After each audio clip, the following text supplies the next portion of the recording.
watchtowers, but yeah, I like the flow of it. So we will see how this will go between game 1 between Cure and Shin. Yeah, we had a bit of a short introduction there as the players were ready with all the vetoes done, and that means we can just jump right on into it. And so, yeah, welcome back everyone to this bi-weekly event. The format being 2 best of 5s and then the winners of those playing in a best of 7. In the top right, representing Team Liquid, it's Liquid Cure. And in the bottom left, it's a blue Zerg player. He's not Ragnarok anymore. Now he's Shin. Yeah. And he is playing extraordinarily well. So I think Cure's going to have his work cut out for him. I know he is a GSL winner, but hey, we're going to proxy a barracks. And let's see if the Overlord finds it. Yeah, we talked about this in previous events, how the 2 racks may be less effective in this new patch. But sure did. Cure says less effective is still effective, as he puts these racks fairly far out from the base of Shin, so they will not likely be spotted by an Overlord anytime soon. And he's, yeah, really committing. Absolutely. And yeah, I don't think the Zergs have quite figured out their Overlord scouting pass on this map in particular. They don't have it down to a science yet, so let's see if this Overlord not moving. Oh, he is moving north very, very slowly, and I think he's going to see it. Yeah, this Overlord is heading directly for the barracks. So, yep, now Shin knows what's going on. His hatch went down at 275 minerals instead of 300, so it's early. The spawning pool goes down early as well, so that's why proxy racks do not work as well as in the previous patch. And the Overlord saw it, so I think Shin's should be perfectly fine here. Yeah, he doesn't identify that it is a 3 rack, so he does pull the drones to shut this down as quickly as he can, but there's going to be a lot more Marines out faster than he expects. With that extra racks of production, this could be Cure maybe adapting to if the 2 racks isn't as good, maybe the 3 racks still hits hard. I mean, Spine's coming up here, 12 lings on the way. Yeah, he cancels that bunker, but he knows this isn't happening. He's going to try to get as much damage as he can. I mean, but yeah, more lings are coming down. There's 6 Marines out. True. But yeah, drone attack, ling attack, all these Marines are going to die. Great micro for sure. The bunker's not coming up. Lings are dealing with that. The Spine's going to finish. Yeah, the Spine is up. It's over. Yep. So great reaction. Good scout there from Shin. Got the Lings out, got the Spine up, dealt with the bunker, dealt with the second bunker that tried to come up there. And now Cure's, what do you do? I guess he's still making Marines, but I imagine he's going to float back home here soon and try to make the best of a bad situation. Yeah, that's what you'd think would make sense. He's got 4 Marines just hanging out. Sends a few of them home to grab that Overlord, so to get whatever damage he can. This will actually be quite a nice supply block on Shin if he can actually kill it. Okay, he does have a Marine going around to ensure the kill. That's actually really nice because Shin is heavily supply blocked. Yeah. 4 supply now, making another Overlord, getting speed for his Lings. Worker count is 19 to 18, 2 base to 1 base. The Spine is a big deal. The Queen is a big deal. How many Lings remain here? He's got 8 of them. He's got 8 Lings, and 4 more are on the way, and then Cure's going to expand. So, yeah, I think he's going to maybe make a poke in here and try to get something done, but I don't think he expects really to do much with these Lings, with this Spine, with this Queen. The Lings get massacred up, though, and the Spine gets focused down. 12 more Lings on the way. Speed nowhere near complete. Queen running for it, drones running for it. This might be a little more effective than I was thinking from Cure. Never stop making Marines, guys. That's the trick.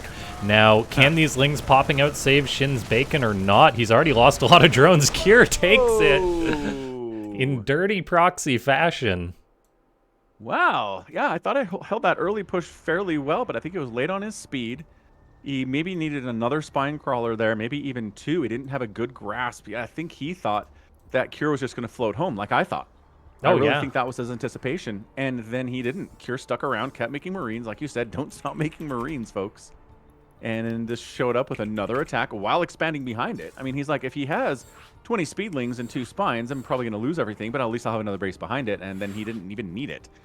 Because Shin didn't take it seriously, what exactly, and didn't know what Cure was doing. So, it all came together. Awesome game 1. It all came together for Cure right there, because I don't think I'm not sure if Shin identified whether it was a 2 racks or 3 racks overall. I mean, he probably knew, but then that supply block hit hard. And yeah, then the command center of Kira on the low ground, which Shin saw, I believe, probably lured him into a false sense of security. To like, hey, okay, he's just hanging out and gonna go home. Kira had no intentions of going home. Absolutely crazy. I mean, what a great mind game there from Cure. Because Shin did not expect that at all. So game 1 does go to our Terran player. Terran fans everywhere wildly cheering. And Yeah. on the top side of an old map, I've missed you, Neon Violet Square. It is Cure. And in the bottom right, a very good Korean Zerg. It's Shin. Yeah. Gotta love the proxy having effectiveness, though. I think it does introduce a level of unpredictability to these matchups. If proxies kind of fall entirely out of the meta, I think that's a bad thing for the game. I mean, if every game's a proxy, let's not do that, guys. But, you know, we just have to have it in the back pocket. It needs to be a threat for the Zerg player in order for this to be a really, really interesting matchup. And I hope it sticks around. Yeah, it's definitely a fine line. Because, yeah, you can have too much and too little. I love this little Plinko machine here. So, yeah, you cannot walk on the raised pink squares. No. You got to go through them. Your units will make their own path through, like a Plinko machine.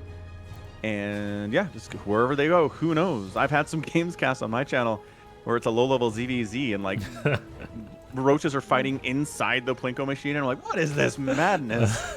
Don't fight in here. This is a bad place. Get out. Sometimes the battle will find you. So, yeah, I like this. This is an older map from, I think I want to say 2016.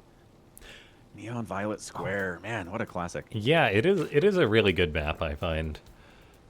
You got that pocket third base, so you secure your natural, you get your third by default, except it does have quite a bit less minerals, half the mineral patches, so lots of gas, which is good for certain races or certain play styles, but then not necessarily good for others, so... Yeah, and I'm pretty sure the gas is less as well than you get in your main base, your natural. Am I wrong about that? I don't know for sure whether it's a reduced geyser or not. I think it's a normal geyser, but maybe I'm wrong. When we get vision on it, we'll check it real quick. Okay, command center on the way up for Kier. The racks building inside his main base. Even Kier doesn't tend to do something like a proxy like that twice in a row. At least on the Violet Square, he doesn't. Right. Not doing that here. Reaper out. Reaper dance is happening. Whew. So yeah, third base, pretty fun stuff. Reaper dance is about the same as it's been. Nothing has changed with this in the most recent patch or the one before that or the one before that. Jolming says it's good to see Neon Violet Square back in the map pool, and I agree. Honestly, it's pretty darn fun. So yeah, 2250 gas on the back geyser. Yeah, 2250 everywhere. So you are correct. It is the same. Just about goes down. Gets a single ling and a near-death experience. And oh, look at that. Both these players just taking their pocket third base. Yeah, they're going for it early here. I like it. I like going for that third base. Might as well do it. It's a huge advantage for Terran for sure to get that third base in a really safe location. Zerg players in response probably need to get a fourth base faster than they normally would. So yeah. I'm curious to see if he's going to go for a fourth base up this right side or maybe go for that low ground, which is probably a bad idea. Yeah, doesn't Zerg sometimes take the third base, like not the pocket base right away? Yeah. They'll save it for later, right? Because it's a safe place to expand if you're getting tons of pressure from the Terran player.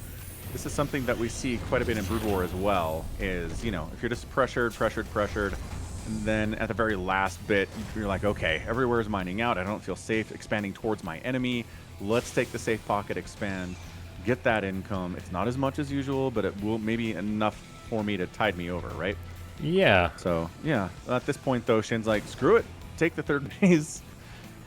Cloak Banshee is going to be the follow-up here from Cure. There you go. Going through the Plinko machine there with our Reaper, and everything is pretty chill here at 4 minutes. Yeah, I'm curious to see whether Cure's just going to go right into Bio after this. I'd love to see him play Mech on a map like this, but probably going to be bio. Yeah, I mean, can't remember the last time I saw a real true bio game on this current patch anyway. I'm trying to be sterile, get an Overlord in here and scout. He does end up getting a pretty good scout of what's going on here. It's going to be Hellions, going to be Marines. Working on additional racks getting tossed down here now by Cure, and everything looks fine. I mean, this is as standard a TVZ as you can possibly hope for. The Cloak Banshee is really the only weird thing going on here, and that's not even that odd. No, definitely not. So, Shin getting up his 4th base, taking a bit of Hellion harassment from the Hellions and the Reapers, but they're pretty terrible at killing queens, so it doesn't amount to anything. The Banshee in the main base gets a single drone kill. Yeah, nothing to write home about there. And yeah, 3 queens will deal with a surprising number of Hellions. 2 queens, not so much.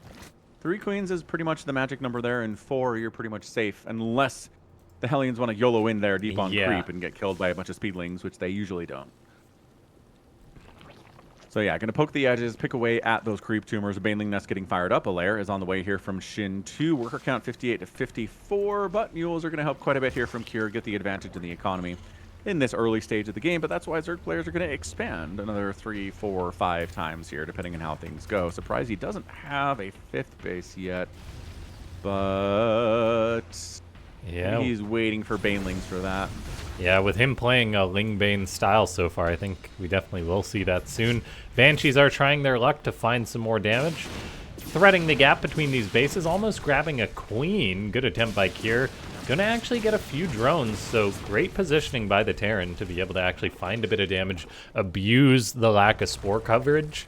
As Shin actually repositions a spore to try and catch these Banshees, Cure will see that and try and get on out of there, and looks like he will escape with them. Ooh, yeah, one of them very low HP, manages to get out of there though. Yeah, spore positioning on this map is going to be a big deal. That little ability to bounce between the main base and that 3rd base pocket is pretty cool. Shin knocking down this giant bunch of debris. The more open spaces, usually the better it is for a Zerg player. Working on a Hydra Den, getting centrifugal hooks. And 1-1 for the Lings and the Banes and the Ultras. If we end up going there, we probably won't. Yeah, this is why you gotta love Neon Violet Square, though. The map really sets up for long macro games.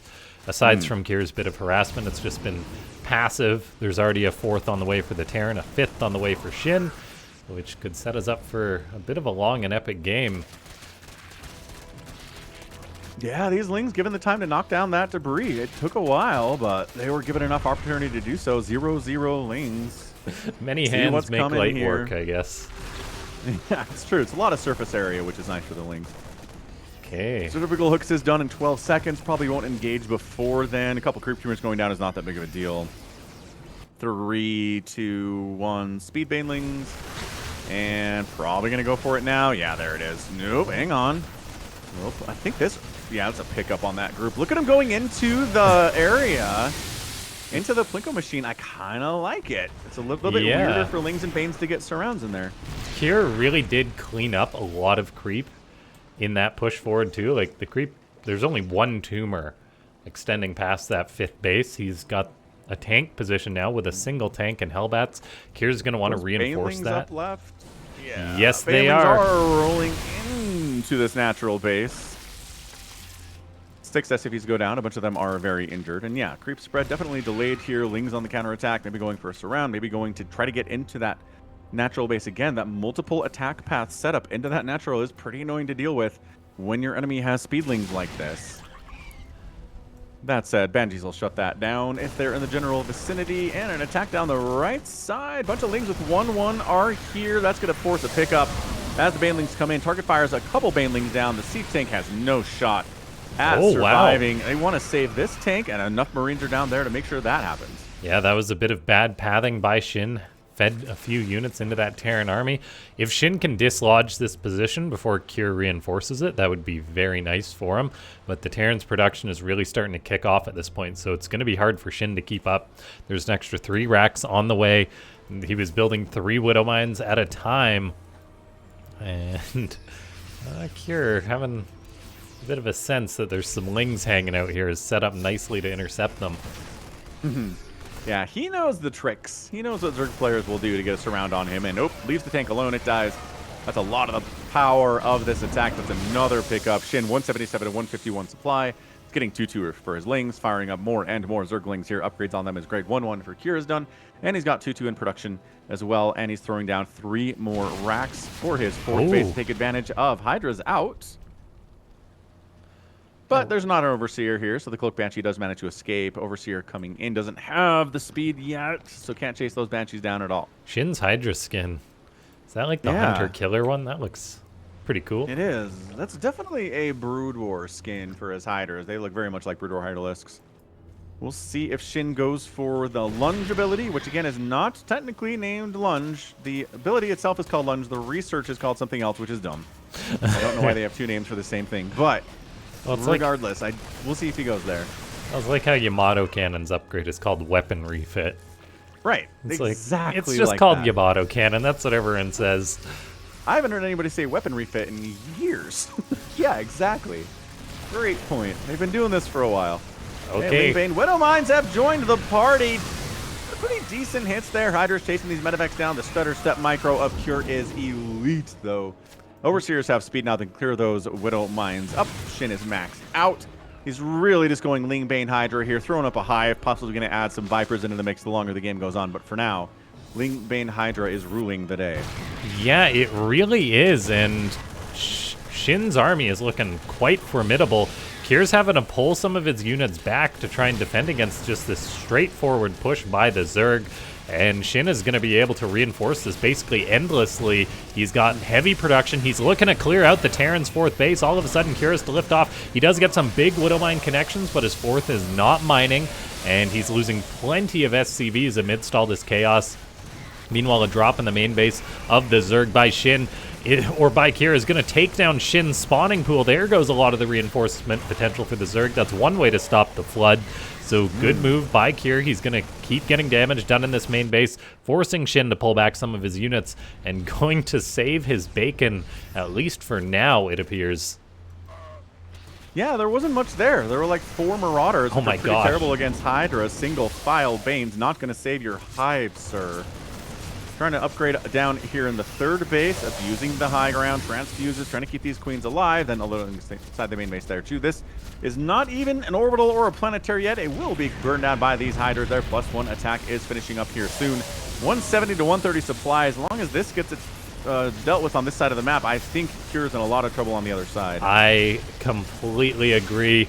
This drop is going to be cleaned up and forced back by the Lings and Queens, and then Shin will be able to turn his attention back towards Kier. Mule galore being dropped. I think that's even an excess amount of mules being dropped on that base. As fun fact, guys, you can only have 1 mule per mineral patch mine since the past, I don't know, 9 years or so. Yeah, it used to be you could drop 87 mules on a base and mine it out in 47 seconds. It hasn't been that for a long time. That is correct. So over-muling is bad. Don't do it, kids. Okay, Banshee here getting hit by the Hydralisks. Hydras are really good at outranging Widow Mines. They're picking off Medivacs. It's why Hydras have been such a big part of this matchup in the last couple years or so. The Widow Mines just aren't a great answer for them. Army values 102 to 98. Yeah. Yes, but Shin has such a better economy. Lots of Medivacs healing up this Terran bio, though, is giving Kier some longevity with this force. He's now kiting back against all the Lings. That +3 attack done. The armor just finishes up, too. Kier's really being pushed back, though, and has to load up into the Medivacs. He's getting Lunge, LaughNgamez. He's doing it. I haven't seen enough games with Lunge. I don't know.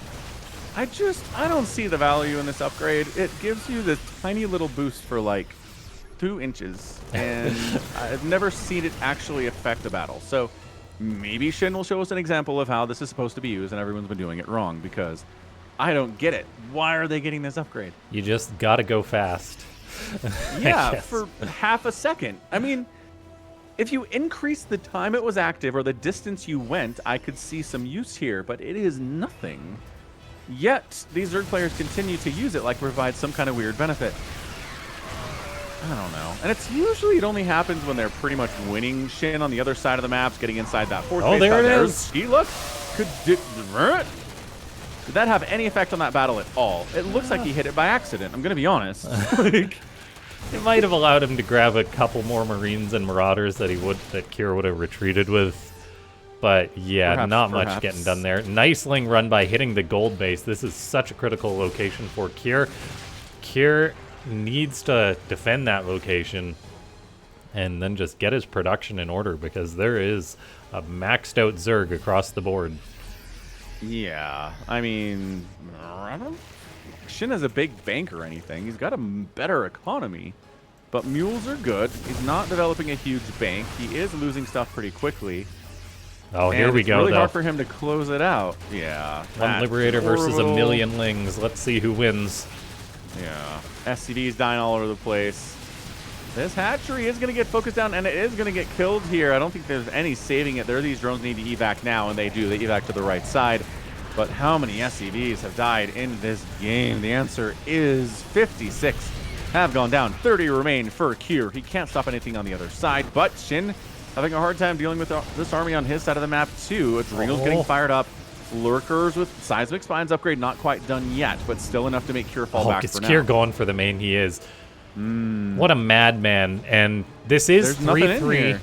This is 3-3 Terran Bio. The Medivacs are all so injured, though, that they can easily be picked out of the skies. Widowmines are running forward, but the Zerg is going up the ramp. The Infestation Pit falls. Hydras are trying to get into a position to form a good concave. Kier's got to get out of there with those injured Medivacs. He escapes with a few, but then he definitely takes some losses on the way out. Still, though, he's reestablishing this gold base for now. He did kill off Shin's gold base, and now he's going to try and grab a few Marauders, but he's got to get out of there.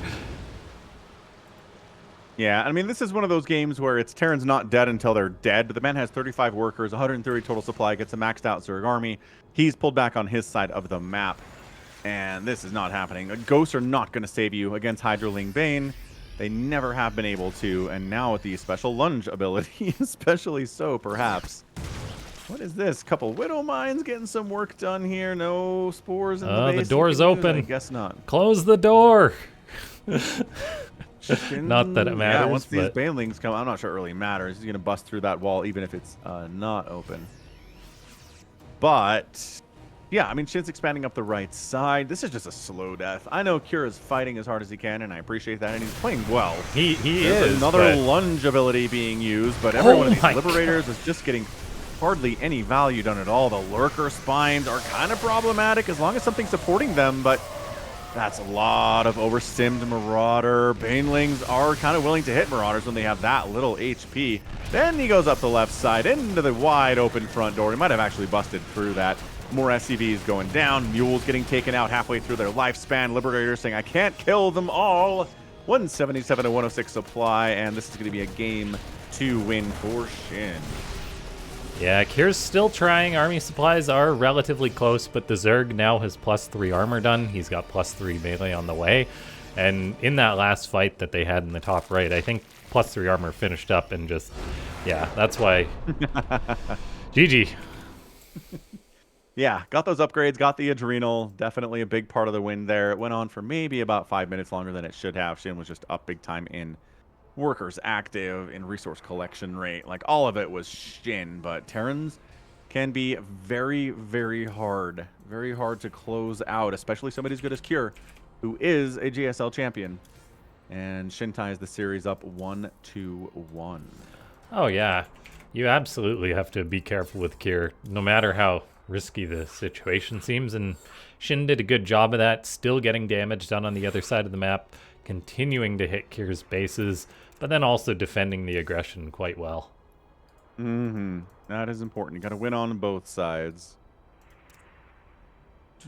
All right, let's hop on into our next lobby for game number 3 here. Good to see everyone here. Thanks for clicking that thumbs up button here on SOOPlive.com, the new platform for SOOP events. Awesome stuff. We're going to be on King's Cove. Oh, man, King's Cove is back. All yeah. right. I really do love how we now have a 9-map pool. It's one of the best things ever. Yeah, more variety is nice. Wish they gave us another veto, though. I That's think true. having one more veto would be good when you've got 9 maps in the pool. All right. In the bottom right, it's Liquid Cure. And in the top left, It's Shin. Yeah, go Yeah. Shin.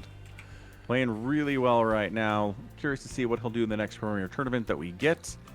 He's really seemed to have leveled up over the last 6 months or so. He has been doing incredibly well. He's arguably the top one Zerg in Korea, top 2, because Dark's kind of inactive at the moment. Rogue's not quite back in God tier form yet. And I think he's better than Solar, so Shin is the best Korean Zerg at the minute. I think it's safe to say. That is pretty crazy. I mean, I don't know if I would have believed that if you told me that a year ago, but hey. Yeah, he's always had really good results, like causing upsets and stuff, and you're like, oh, so-and-so lost to Shin, no way. But now his play actually does look quite polished and quite well-rounded. Yep, he's been grinding, you can tell. Yeah, great instincts and everything too, so. What's up, LaughNgamez? How you doing? And yeah, Dark is currently indisposed. I don't know if he's in the I don't know if he's in the military. At the minute. Yes. He is? No, wait, no. He hasn't entered yet, but it is pending. But he just had a kid, and I had this question. What do they do with people with children about military service?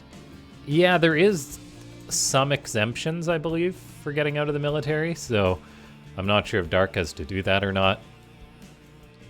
But let me I can't imagine it's that easy. You avoid military service entirely just by having a kid. Like every StarCraft player would just have a kid, right?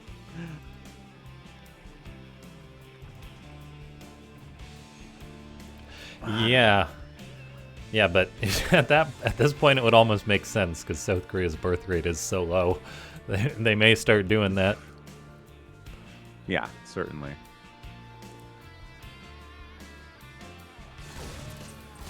So Reaper Dance commencing here at the second base of King's Cove. I mean, this is another old map. I gotta figure out when this one was originally in the map pool. Oh, King's Cove is ancient. It's like start of Legacy of the Void old. Maybe you know 2016? what? It's newer than I thought. 2019. Really? Wow. Yeah, I mean, that's 5 years ago now, but yeah. Wow, shiny and new. I know, relatively so. Rush distance is 40 seconds, according to Wikipedia. It's a smaller map. Space may be tight as the game progresses, it says. Created by Sidian the Bard. Good notes. Thanks, Wikipedia. You're a great resource for all things StarCraft. The StarCraft 2 map makers are definitely the unsung heroes. They do. It's a hard job, man. You ever try to make a map? It's tough. Get people to like it, that's even harder.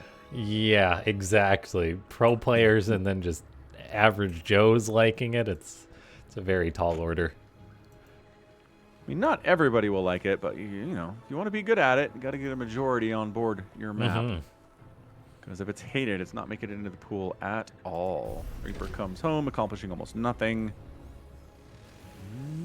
Things are all good here. So yeah, no proxies here. Cure might go back to that well, especially on a map like this with a shorter rush distance, right? Just because you can get the racks up a little bit sooner, relatively speaking, in the same position on a bigger map. But for now, going for that Banshee. Did pretty well for him in the last game. I don't think he lost the game because of the Banshees. They did some good work for him for sure. Yeah. Actually, that's a good question. What did lose him the last game? What lost him the last game?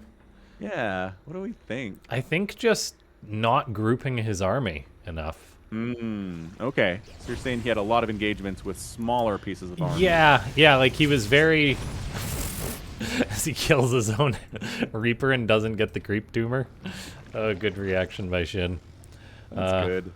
Oh, Terrans, you goofballs. Yeah, I think Sometimes just they are. he took a few fights out on the map, and like he had some reinforcements going some ways, and then yeah, just back at home he didn't have like things quite balled up enough. Because with his army, he definitely could have taken better trades against what the Zerg had. Right, and it did seem like when everybody was together, he was getting some really, really good trades. So, yeah, I mean, that is just the nature of war. Is, you know, you can take a bigger force if you can split them up and fight the two smaller pieces individually, and that's kind of what Cure did there to his own detriment. Yeah, it's a fine line to walk because you've got to have Yeah. enough units back home to defend against what the Zerg's sending. But then you also got to have enough army across the map that you won't just get crushed. Yeah, it's a very fine line. Shutting down some more creep tumors. Nicely done by Cure as Shin attempts to spread some more, but they are just going to get killed.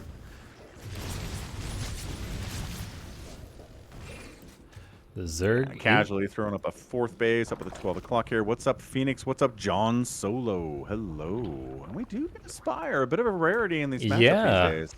I'm a big fan of that. We do have these 2 Banshees coming around towards the 3rd. We'll see if they can get any drones or not. Looks like Shin is repositioning with an Overseer, though.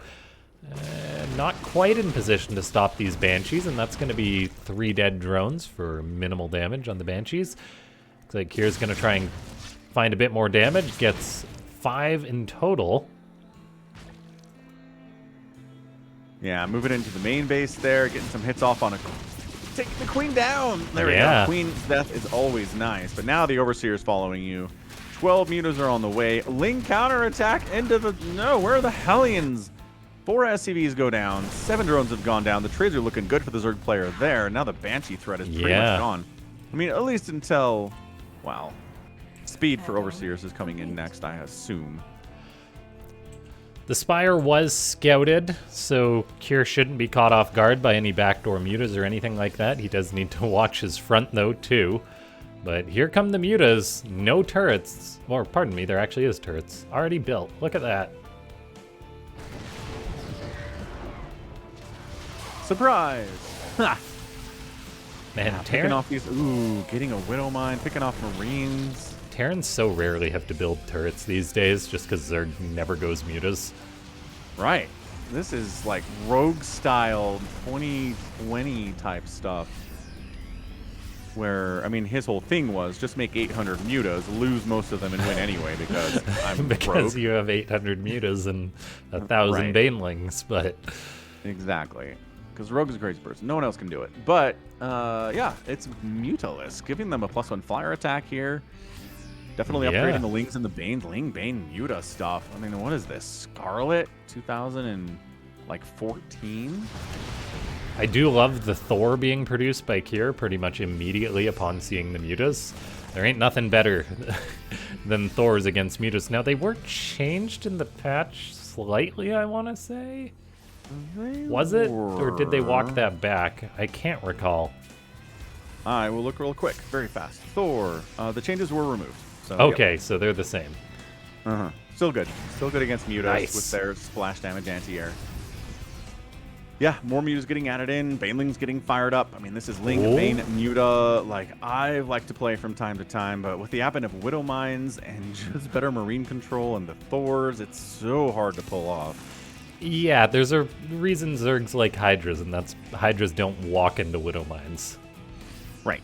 Exactly. That's the huge benefit, and that's why they are most popular in this matchup over Mutalists. Oh, no Overseer with these mutas, so they are going to eat 2 Widow Mines. That's exactly why I don't make mutas. That's it. That is the nature of my reluctance. Oh, and then he has a few finished off by the Marines. Yeah. There's too many good things the Terran has against mutas. Turrets are great. Widow Mine's great. Marines great. Thor's great. Too much stuff trades real well here against these Mutalisks, and if you control them perfectly, or you just make 100 of them, like, you can kind of make up for those issues, but most Zerg players can't, and I'm not sure Shin is on that list. He's going to try it, though. Oh, ooh, 2 Medivacs being caught. Kier's fancy Marine positioning catches up to him a little bit.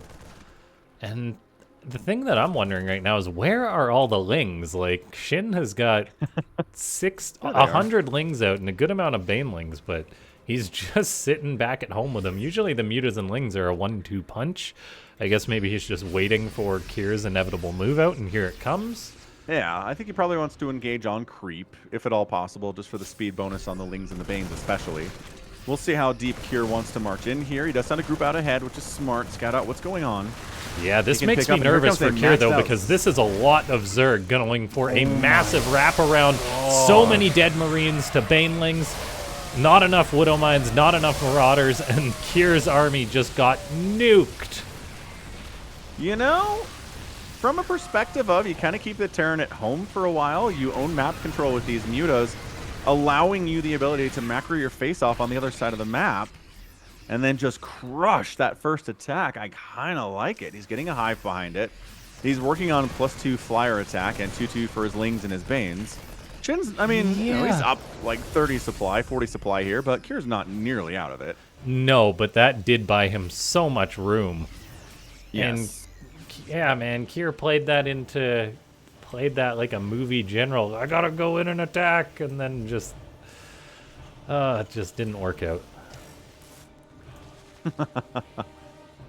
+3 coming in for the Marines and the Marauders. They need ghosts that are being produced here. The Hive is done. I'd love to see Adrenal getting fired up here from Shin, but seems more interested in getting Hydralisks out, more Lings and more Banes. Oh, the Hive isn't done yet. I lied. It's just further down the production tab. Almost done is that Hive. So going to have to Hive-less set up here. Big hit on those mutas from that Thor. I mean, it's not like he one-shots the mutas. Should but not be moving out right now. He's got even army supply. He doesn't have any Widow Mines, and these Thors are just not getting a lot of value. No, like he does have a good amount of Marauders, but I think he's better off waiting to be maxed out because Shin's maxed out. Yeah, Shin's developing a bank at this stage. Now he's stepping out onto creep a little bit slower. Lots of Widow or Banelings rolling right by the Marauders. Meanwhile, there's a counterattack of Lings.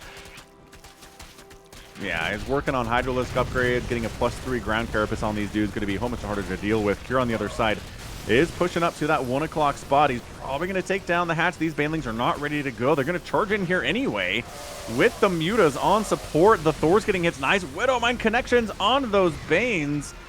And suddenly, I don't know, this counterattack is still pretty good. 22 SCVs have gone down, 90 to 52 workers. More Banelings come in. Shin is just overwhelming and swarming right now. Yeah, I mean, a Terran push never works on a clock. And that's exactly what Shin put Kier on by going for that counterattack. Kier isn't dead again, but he's down to 130 supply, 57 SCVs. He's just making more Marines, Marauders, and Thors. And Shin has, I don't know, 8 bases. All the production in the world. Yep, all the production in the world, getting a Lurker Den, working on upgrades for those Hydras, the speed upgrade for them now, the range upgrade is done. Not getting Adrenal, which I personally am offended by when Zerg players don't get Adrenal and their Hive's been done for like 3 minutes. Like, come on, guys. You have a lot of Lings. You're really relying on Zerglings in this comp. You have 80 of them right now. There you go. He fires up Adrenal here at 1330. One of the best upgrades in the game, that's for sure. The wall is down for Kier, so Shin is going for another Ling run by. Then again, he does have 20 Banelings going in with this attack too. Pardon me, 18 Banelings. Door being open doesn't really matter. He's probably going to bust it anyway. Yes, he does. That's hilarious. Splits Banelings off into each of the bases. Marauders are waiting for that lower attack. Not many SCVs to hit on the other side. 4 SCVs go down. Not a huge deal. And Kier is approaching that maxed out mark once again, so there is the potential he can take a great fight. In comes Shin, going to be looking to crack this planetary, but there's plenty of turrets to defend it. And all of a sudden, Kier is just pushing across the map once more. He wants that hatchery. There's plenty of spines for Shin, though, here at this base. Still, though, this is like, I don't know if Kier can push on in with this. No, that's not enough. I mean, it's a bank for Shin at this point. The man's getting lunge again, LaughNgamez. He likes his lunge. Shin has voted. Love their lunge. Shin has voted in confidence of lunge twice now. Widowmines do kill off a few of those Lings. There's still a big counterattack going on. And Kier, though, is still pushing across the map. He is, and they say never base race a Terran, but the man has Mutalisks this time, so you can actually base race a Terran if you have Mutas. I don't know if never base race a Terran applies to Zerg when the Terran isn't going to be able to push on all the way, because like there's Lurkers and 40 Banelings. The last thing you want to... It only counts when you can actually base race, correct. 20 Banelings, yeah, exactly. Like, Terran needs to take time with these pushes, and a Zerg counterattack just forces them to rush like Kier's doing right now. And he did get a couple bases, which was good, but Shin has extra bases up. So, like, it's Yeah, not a terrible 83 spot for rounds. Cure. Still not. Like I said, Terrans are hard to kill. You can do a ton of damage to them, and they will still fight you to the bitter end. Oh, the Whereas it lurkers are on feels hold like position. They are. It's a oh, the scan reveals them. Might as well go, But boys. still, he Line. still can't take this Engage. fight, I don't think. Oh, he's engaging with these lurkers. Why? Because there's stuff going back in his main base. Muta's sitting on top of your production. The worst thing is Muta sitting on top of your production. Look at him fighting these Marines and turrets. Okay, never mind. They decided that was a bad idea. Just going to fight the Marines now, thanks. Army value is even, but the worker count continues to be insanely in favor of Shin. He is making 15 banelings, 16 lings at a time. Working Oh, on a plus three Nidus. attack, working on a Nidus coming up inside the main base. That's going to get shut down. There's like a Marauder here. That's really all you need. Style And points attacking for into Shin, the left though. side here is Cure, a flank attack into Shin's Oh, army. It kind dear. of works for Shin with a flank positioning, though. I don't think Shin knew that was coming. He's like, oh, okay, bam, flank. Yeah, Kier definitely didn't know that was coming either, as No. all of a sudden he just has a lot of his army wiped out, and Shin positions his banelings in the front. He wants to crack this planetary. This is such a critical base for the Terran, and even with the planetary, Well, Shin, I mean, Kier can't planetaries defend the have base. 2 armor now, right? It's true. That was actually a significant nerf. I don't know how many banelings it takes now versus it took before, but... Well, and that's my thing about it. Like, I've never felt like, man, Zerg sure almost had enough to kill that planetary if only the armor was lower. It's not a big deal. It's not that hard. I don't know why we're making it easier to crack planetaries, you know? I don't get it. Maybe it's for Protoss. Maybe they need the help. Yeah, I don't know if they do, but anyway, Right, Kier right. is kind of all in on this push this time, as his main base is compromised by lurkers. He's trying to push on in while having his main base in disarray, and it never works. I kind of love that Mutalisk opening from Shin. I really think it allowed him to max out, get onto 5 bases without really being bothered all that much. It completely shut down Hellions, completely shuts down Banshees. Liberators can't get anything done. Drops are impossible to get off. You just got to keep the Mutas alive, which is a hard thing. But if you can do it, you can get into a really solid mid game, which is exactly what Shin ended up with. And I don't think he could be happier with how that game went. That was insane.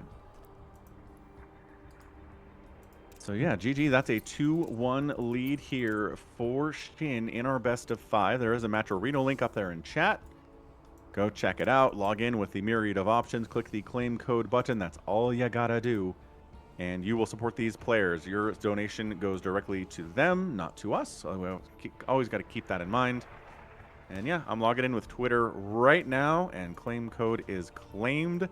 Nice. Looks like Somicron. Yeah. Wow, Somicron with a $25 donation. Phoenix of War $25 donation too. Let's go. Saving esports. Thank you guys so much for supporting the event. As always, all the money goes towards the players in these events. So it goes a long way to getting these guys out for them, getting these guys out for these events. And yeah, thanks to everyone who has contributed. Yeah, 100%. Big reason these things happen is your generous contributions. So we're on Whispers of Gold for game number 4. Right side of the map is our guy Cure, GSL winner from a couple years ago. And in the upper left, it's Shin. Yeah, Kier did win a GSL, but Shin hasn't. That is true, but Cure hasn't really lived up to it since he won his GSL. No, right? he hasn't. Like there are these players sometimes that do manage to get a massive, career-changing premier tournament win, and then they just never live up to it. And Yeah. I don't know if people figure them out or if they just kind of lose motivation, like they reach the top of the mountain for them, you know? Yeah. Kier was kind of always an anomaly because he was like a really good Terran, but then he never got amazing results necessarily.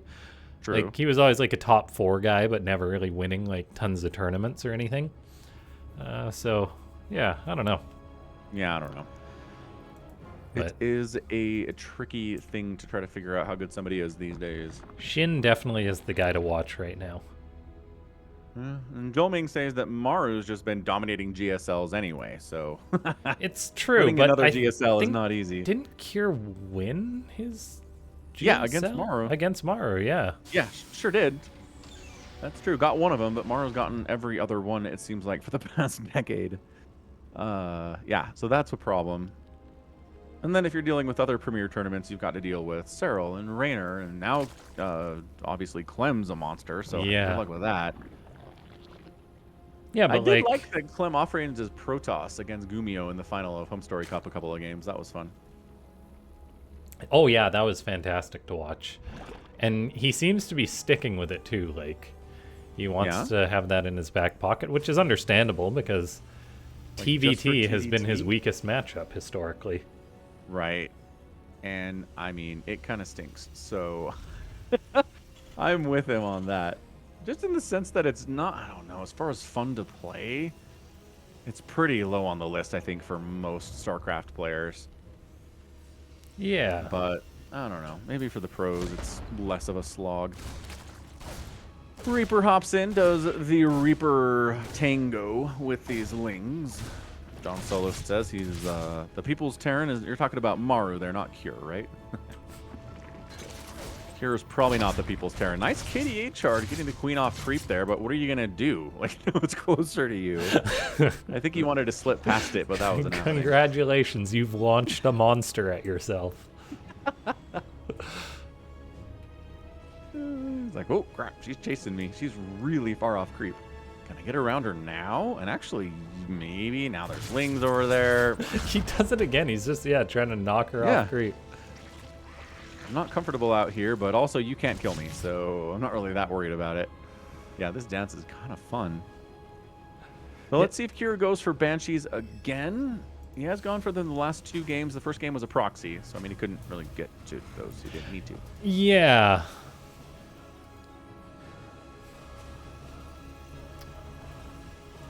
Okay, speed done for Shin. Still mining a little bit of gas.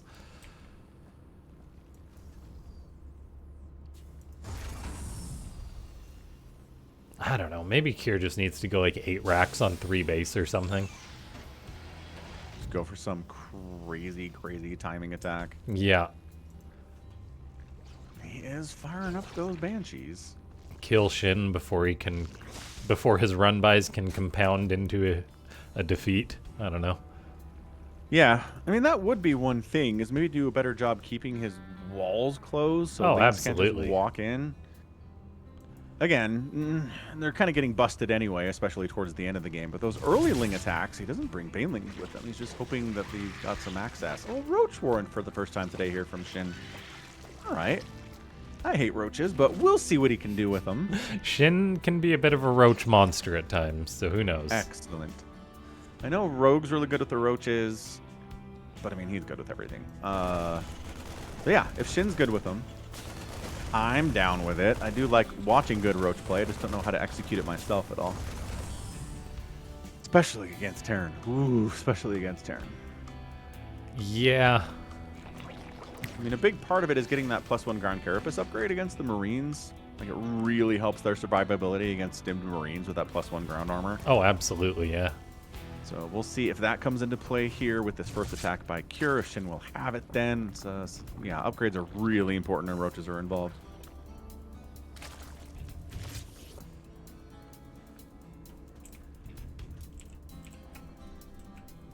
Ooh, what the heck, killing drones. The Banshee. The Banshee. Yeah, that's 3 games in a row with Banshees. He's wasting attacks on this spawning pool. You're not going to kill it, man. Like, if you're going to hit a building, go for an extractor. Like, get something with lower HP than a spawning pool. So Hellions out, recognizing, okay, it's not mutas this time. That's awesome. We're going to be good, although roaches are a pretty hard counter to these Hellions for sure. But nothing crazy, right? Oh my gosh. Just a bunch of racks getting stimmed. Another couple drones go down, but this is game 2. This was a pretty solid Banshee harass. A lot of drones died. Not like 40 or anything, but, you know, 8 or 9. Shin weathered the storm and was able to come back and win through. So we'll see if we can get enough damage done to really slow down the Zerg player. Yeah, I think part of it, though, is just that Kier's been afraid to play the late game. Like, I mean, he's made, like, a good ghost. reason? Well, I mean, for good reason, too, but the alternative in the past couple of games has been him just dying because he hasn't been able to successfully push into Shin. True. So I don't know, like, if he can't kill Shin in the next couple minutes or two, I would like to see Kier play a little bit more defensive and try and absorb Shin's aggression.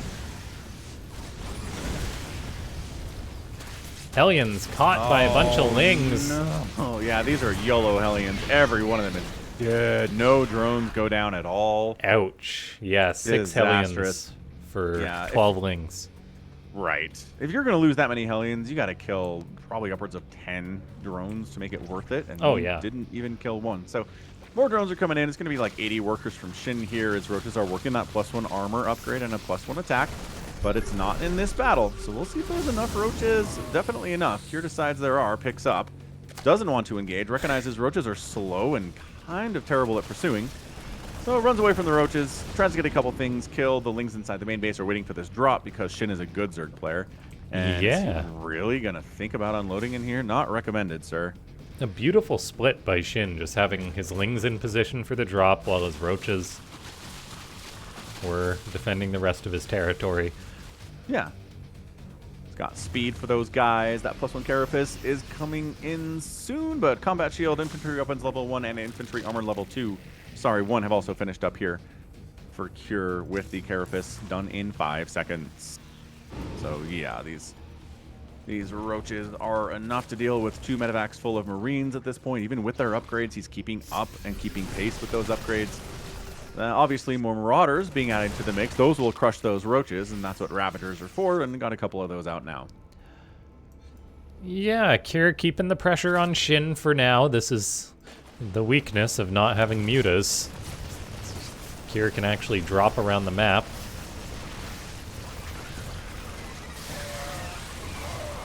Yeah, this is just no. One of the medevacs gets killed. Trying to drop and cancel this. Cause a 5th base from Shin in 8 minutes. No big deal. Casually getting a 5th base here while at 170 supply and Ooh. 84 army. Ultra Cavern on the way. What? So they're back in their original model size, which is kind of cool. But now they other push than units. that, they do. They'll push units away, from the units away if they're in front of them and between them and the target especially. So Which is a be long, good. long-awaited feature, right? yeah, Zergs have wanted that for years. Or something similar to it, like the ability to walk over smaller units would have been nice too, but this is pretty much the same thing. Okay, Kier going for a push. He's got plenty of siege tanks. And this is Whispers of Gold right here. Base to base, it's not that far of a distance. Which is nice for the Terran. Banshee being a nuisance still. Yeah, I mean, 10 drones go down there, Widow Mines, siege tanks against everything here. Siege tanks good against roaches, ravagers, lings, banes in certain numbers, and pretty good against ultralisks too, so... Yeah, Shin may not even get to those ultras because Kier is just setting up a real nasty push right now. Vipers are out for the Zerg, though. Kier stims his bio forward to try and buffer a little bit. Maybe those tanks in the backline can survive to get enough damage done. The Banelings are just rolling forward, but they are all gone. It's now just Lings and Roaches spilling forward for Shin. Kier's taking not a bad fight. And every tank goes down, and Adrenal finishes just as soon as all the Lings are dead. Incredible timing. Yeah, now Kier's trying to take it home while the Zerg is remaxing. He's got a Widow Mine at the front. He can burrow. They take so long to build, though. They do. And there's some Marauders here, and there is one siege tank back there. Corrosive Biles took out a medevac earlier, which is kind of insane. Corrosive Bile does finish off that tank from off screen, as they should do. 5 Ultras popping momentarily. This hatch is going to die. Regrettably, cannot save it. Ultra pops out immediately. Dies. Yeah, no chitinous plating on that one, that's for sure. 100%. Plus, it was him versus the world there. That's not going to work out for him. He's throwing up chitinous plating now. Anabolic Synthesis is going to have to wait. These are slow, non-chitinous ultralisks. They are the easiest to kill they're ever going to be, and they're pretty easy to kill as it stands in the current state. Marauders are pretty darn good against ultralisk. Because Marauders, they just have like the single shot damage now, right? It's not like 2 by whatever it was. So yeah, so they're way better against ultras than they were when ultras were at their peak. Yep. I mean, it's always been a back and forth thing with Terran and Ultralisks. There have been periods where Ultras are bad, and then they're overpowered, and then they're bad, and then they're overpowered. Currently, their state is bad. They're having a hard time finding a place where Ultras are just kind of good without being ridiculous. I don't know if they're ever going to figure it out. Cure attacking into that left side of the map again. Once again, picking dead up going into the Ultralisk. main base. Hey, surprise! And his plating's not done. Quelle surprise. Lings do have Adrenal, though. They are mean. They're not going to save that Queen. Kindness is 12 seconds away from completion. Anabolic Synthesis is going to get fired up. He's only got +1 attack for his melee. Yeah, it's a weird transition to go from Roach Ravager into Ultra because your upgrade pathing is different. I don't know what this is. Yeah, it is a little bizarre. But I guess you gotta make something, so... Shin figures it's gonna be Ultralisk. Now, we do have Cure getting up a 5th and a 6th command center. The Zerg, however, is planning a nasty run-by with Ultras and Banelings. It's not that far for Cure to go home to defend this, though, and so he can almost simultaneously push the Zerg base while defending his own. We shall see if he does a good enough job with that. Quite a few Marines are in position to absorb that run-by. Meanwhile, he is pushing the fronts. A good fungal from Shin catches some of the Marines. Meanwhile, that run-by does get rejected. Yeah, and Snipe is really good against these Look Ultras, at the Vikings. too. Yeah, sniping those Vipers down. Beautifully done. Like 8 Ultras, yes. 4 Ultras, not as good, although they are clearing through here. Ghost trying to get those snipes off. Can't quite pull it off. Army value pretty even. Worker count looking good for Cure. He hasn't been really in a good spot economically the entire series, outside of maybe that game 1. But can he deal with 3 Ultras rolling into this base? It doesn't look like it. The supply is a little bit deceiving right now, of course, because of Medivac and Viking supply for Cure. Like, Cure's got 6 Vikings. That is not Ultralisk killing supply. We all know that from the Heart of the Swarm cinematic. And, yeah, looks like Cure does push that away, but then his command center gets found. Oh, those infestors are vulnerable. Shin is not paying attention to them. Gonna lose 2 full energy infestors for nothing. Yeah, that's a good way to get back in it. Killing those spellcasters is huge. Yeah. It's not like Shin has that much money to burn right now. Oh, that is the Toras skin. Yeah, so that's the Heart of the Swarm Collector's Edition skin for the Ultralisks, I believe. I have that one. It's a good one. I like it a lot. Okay, Shin. Dropper Lord's coming in. Yeah, another engagement here. Crocobile takes down one of the Liberators. In full retreat are these Ghosts and like 6 Marines. Not exactly the numbers you want to fight this kind of a thing. Ling's getting split off into that 7 o'clock base, and Cure's in trouble. He is in trouble, but he does drop behind his planetary fortress, snipes down 1 or 2 of the Ultras immediately.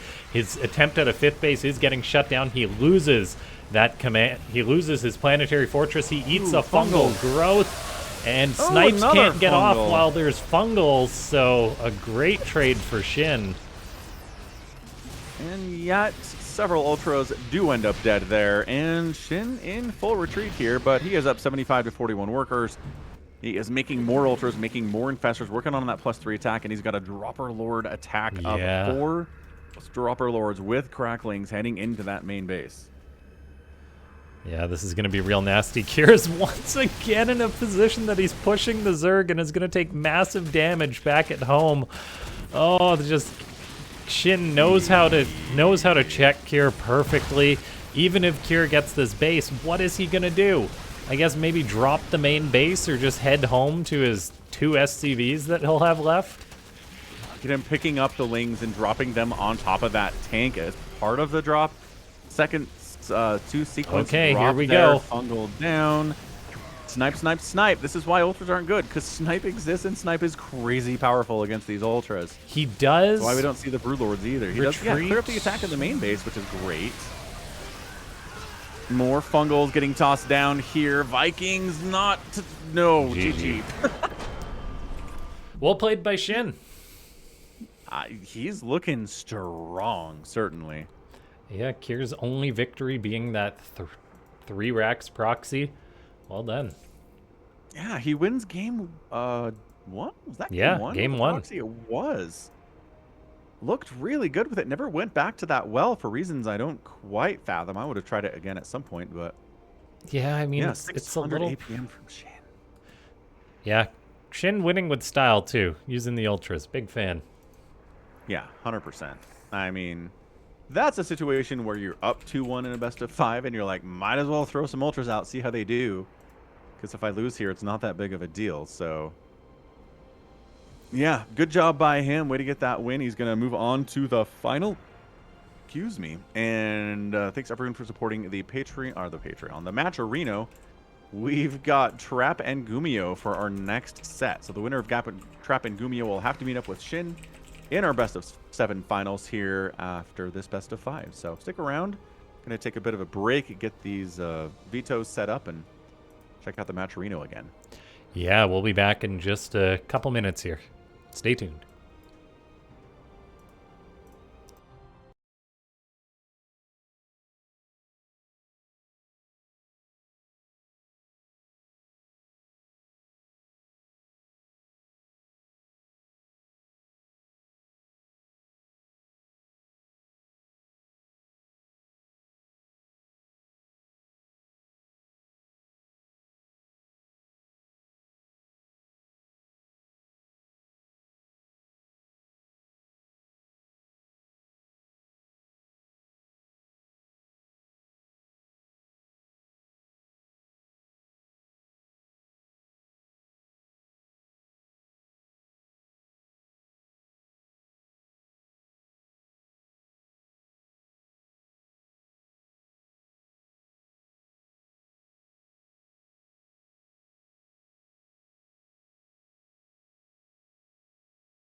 Okay, ladies and gentlemen, we are back with our second best of 5 of the night, and I think it's going to be just as good or better than the last one. It's going to be yet another recently returned pro player. It's going to be Trap taking on Gumio. Winner of Home Story Cup number 22. 26, I think? Holy smokes. Is it really? I do believe so. Recent event. Oh, yes. 26. You are correct. Roman numerals throw me a lot. Yeah, Good. they are hard. Mm-hmm. All right. In the bottom right, as Falcon said, winning Home Story Cup 26, it's Gumio. And in the top left, he's back. He's Protoss. It's Trap. A lot of hope resting on his shoulders as well with stats. Yeah. Although stats is kind of MIA recently, I think. Yeah, I think you're right about that. So the great Protoss hope is Maxpax, who doesn't play in Premier Tournaments. No, Hooray. like, someone was joking or saying that like he was going to Home Story Cup but not playing or something, but I don't think that was the case. I don't know. That would be funny. Just wandering around. Nobody knows who he is. Yeah. Anyway, whatever Maxpax is... We always talk about Maxpax because we always talk about Protoss and Protoss hopes. And then, here we go. That's where you end up. So, TVP shenanigans. Has anything been done to help Protoss in this matchup where they seem utterly lost and capable of winning a best-of-5 series? I don't know. Clem looks pretty good with Protoss, so... It looks okay. Yeah. He looks good with, unsurprisingly, like, majority gateway-style units, which is what off-racing players always use. Yeah. As far as, like, well-rounded Protoss, yeah, I don't know about that. I don't know. We'll see what will be done. When Rax expand Rooney here, throwing up that factory next of all.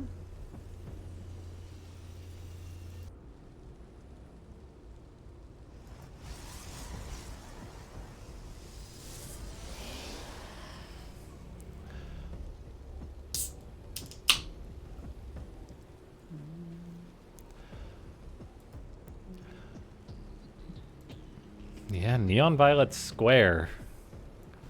Once again. I mean, in this matchup, you got to imagine it favors the Terran. I don't know, because, like, the bases are kind of vulnerable to a tank push or something like that. So I don't know. Yeah, I don't either. I haven't cast a TVP on this map yet. I haven't really watched any either, so... Very curious to see what the plan's going to be. Gumio is getting a starport, which is probably Widowmine drops. He certainly isn't going to surprise... Trap. Yeah, it's ye old super fast hallucinated Phoenix play. Which, again, we were kind of worried about being overpowered, but I don't think they did anything to stop it when they released. So, check it out. Yeah. Full scout of everything. Nothing Terran can do to stop this from happening. It's like Scanner Sweep, man. Except freer.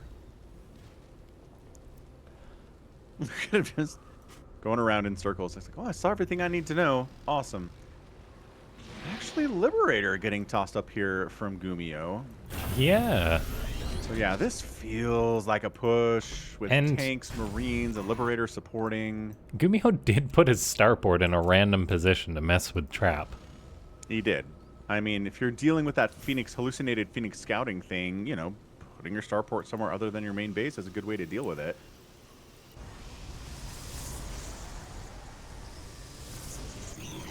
Man, what was the series? Morrow versus Showtime at Home Story Cup? Holy cow. Morrow would just show up with like this, you know, siege tank, Marine, Liberator, Cyclone kind of a thing, and Showtime just fell over like twice in a row, 3 times in a row, so... I don't know. I'm trying to figure out what's going on here with PvT, what can be done to help. Getting rid of shield battery overcharge doesn't seem like it's been the greatest of moves. Yeah, like, I know from a design perspective, shield battery overcharge wasn't amazing, but, like, I don't think it was necessarily OP or anything. I don't know. Yeah. Hey, Liberator's not part of a push. Oh my gosh, just gonna get like 5 probe kills. 4, come on, 5. Got it. 6 And a probe lot of kills. lost mining time. Yeah, I mean, these Phoenix are gonna clean it up, sure. And it's a lot of Phoenix. Surprising number of Phoenix here. Continue to be produced here from Trap. Hellion checks that third pocket base, doesn't see it. Oh Pretty my happy gosh. about that. That was so much lost mining time. His income Yeah. fell off a cliff. Yep, he's down in worker count, plus mules exist. Plus the third base is already rolling here from Gumio. He's got a Cyclone. I guess it's not quite there yet, but now it is. I guess Trap's expanding down the left side, though, for the regular old base with all the minerals. Oh my gosh, look at all these Phoenix just flying everywhere. Looking Yeah. for any sort of drop from Gumiho. I really love that little bit of extra effort from Trap that could have netted him a big reward if Gumiho did have a follow-up. A very interesting wall from Gumiho is not solid. But a Cyclone will catch and kill the Adept, no problem.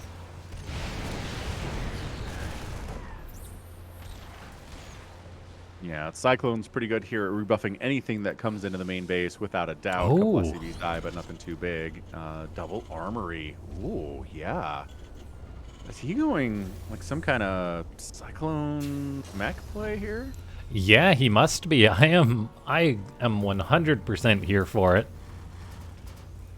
I mean, especially if our guy's making a lot of Phoenix. Like, good luck dealing with that. And Ravens with Interference Matrix.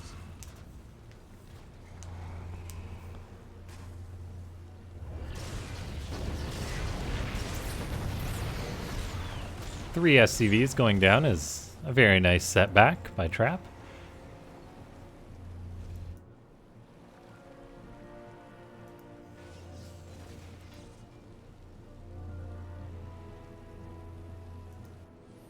Trap building 1 trillion gateways.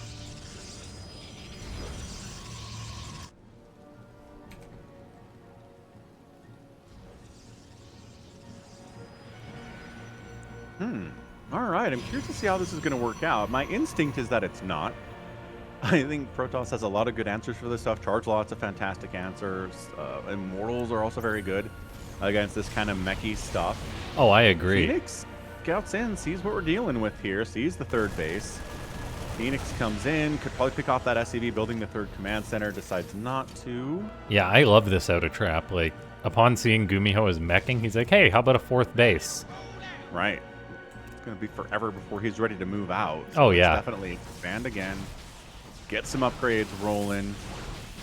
Still Yeah. not throwing up any robos, which I'm kind of concerned about, but we'll see what he's planning on doing otherwise. Yeah, I mean, he's got 9 gates and building another 3, so he is going heavy on the gateway units. Like, even Charge building Lot one out on the Stalkers map. Entry. Yeah, for faster reinforcement. I guess maybe he's just gonna try and deny a 4th base of Gumiho or kill Gumiho when he tries to take his 4th. Oh, Gumiho scans all those gateways. Don't move out, Gumiho. Don't leave the house. Shelter in place. Yeah, it's a lot of stalkers now, which aren't going to trade crazy well against these siege tanks for sure. Like the stasis Oh getting god, tossed Gumiho, down. don't move out. Nice, picks off the stasis. Excellent work. At the same time, Trap cannot go up that ramp. So I mean, kind of a He can't, stationary but he could position here just on take both like sides. 4 bases. Yes, he and can just expand 10 times. and deny Gumiho's 4th. And there we have it, the Stargate Fleet Beacon transition. So he can just make Tempest or Carriers, whatever he wants. Holy smokes. And Gumiho will be too poor to do anything about it because he won't have a 4th base. Okay, he's moving out. Gumiho feeling bold enough to push out. Is a pretty good call because Trap I don't think is committing to a big attack since he has these Stargates, although he does still warp in 6 Zealots, so he's gonna try his luck anyway. Or are the Stalkers gonna go to the main? You can't blink that. No. Guardian Shield gets popped. I guess we're going, folks. Yeah. Charge lots going, like 6 charge lots going into a bunch of Hellbats, though, that eat them up easily. Nothing's killing those tanks. What an abominable attempt to get in there by Trap. And then on the other side, Hellions take out 6 of the, like, 80 probes that exist on the map right now. A few more are going to go down 13. with the blue flame. Yeah. Blue Flame Hellions are good. Gumiho took quite a nice fight. He's actually ahead a massive amount of supply for a meching Terran, but then he runs right into a stasis ward, loses a few units. He's going to try and push on out against what Trap has. Trap's going to be panicking a little bit as he's remaking his probes. He warps in 6 Zealots. Yeah, the siege tanks are just so slow. They are so slow. I mean, if you have 20 of them on one position, it's kind of hard to do anything about it, but... Right, but they're slow, and when the Tempests come in, they're not going to have any value. Another jump in, Guardian Shield helping a little bit. I'd love to see like 10 more Zealots in these engagements, because he just doesn't have enough to deal with those siege tanks. Trap had fired up a carrier, but he canceled it and warped in 9 more Stalkers. And what? Whoa. What? What? But also what? I don't know, man. I mean, it's 9 Stalkers in the army for Trap right now, and that's it. Yeah, I guess so. That's not going to work out for him. I guess he just lost too much with those double attacks. Didn't do anything, lost way too much, killed too few units, and that's what Mech wants you to do. Wants you to engage into that setup siege tank position, lose a ton of stuff, and do their job for them. So yeah, Trap just a little bit sloppy there in game 1. Yeah, he should have just sat back or committed fully to the attack instead of building Stargates like he kind of did. A little bit of hesitation and stuff. Yeah, like I was saying, like just a bunch more Zealots would have helped. But yeah, trying to transition into other stuff and kind of getting caught and then engaging when you don't have to. You do not need to attack into the guy's 4th base, right? No, like he did a good job delaying Gumiho's 4th. Gumiho wasn't rich or anything like that. Well done by Gumiho, managing to win with Mech, the first Terran to do so in 5 years. 10 years? I don't know. Been a very, very long time, yeah. Used to be TVZ was a lot of Mech. Oh, yeah. It's definitely fallen off.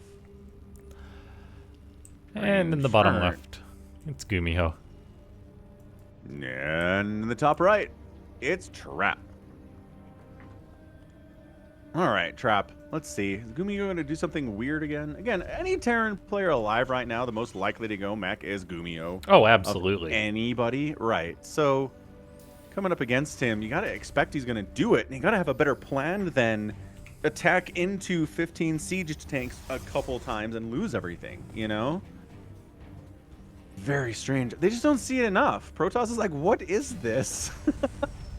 Why are there not Marines and Marauders? What are these things that have 11 range and can shoot me from the other screen? Well, yes, those are called siege tanks. So Trap has maybe learned an important lesson here. Yeah. You're going to attack on into tanks. I don't know. Make a few Immortals, maybe. Like I said, Immortals would have been great.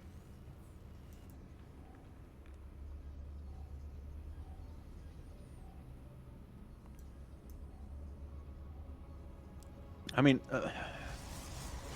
the reason we don't see Mech versus Protoss ever is because Immortals exist. That's it. It's a very simple fact that Immortals are great. They're designed to be great against things like siege tanks and things like Thors.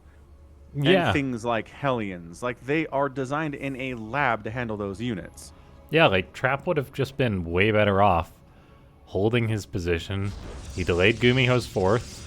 Next, just delay his 5th.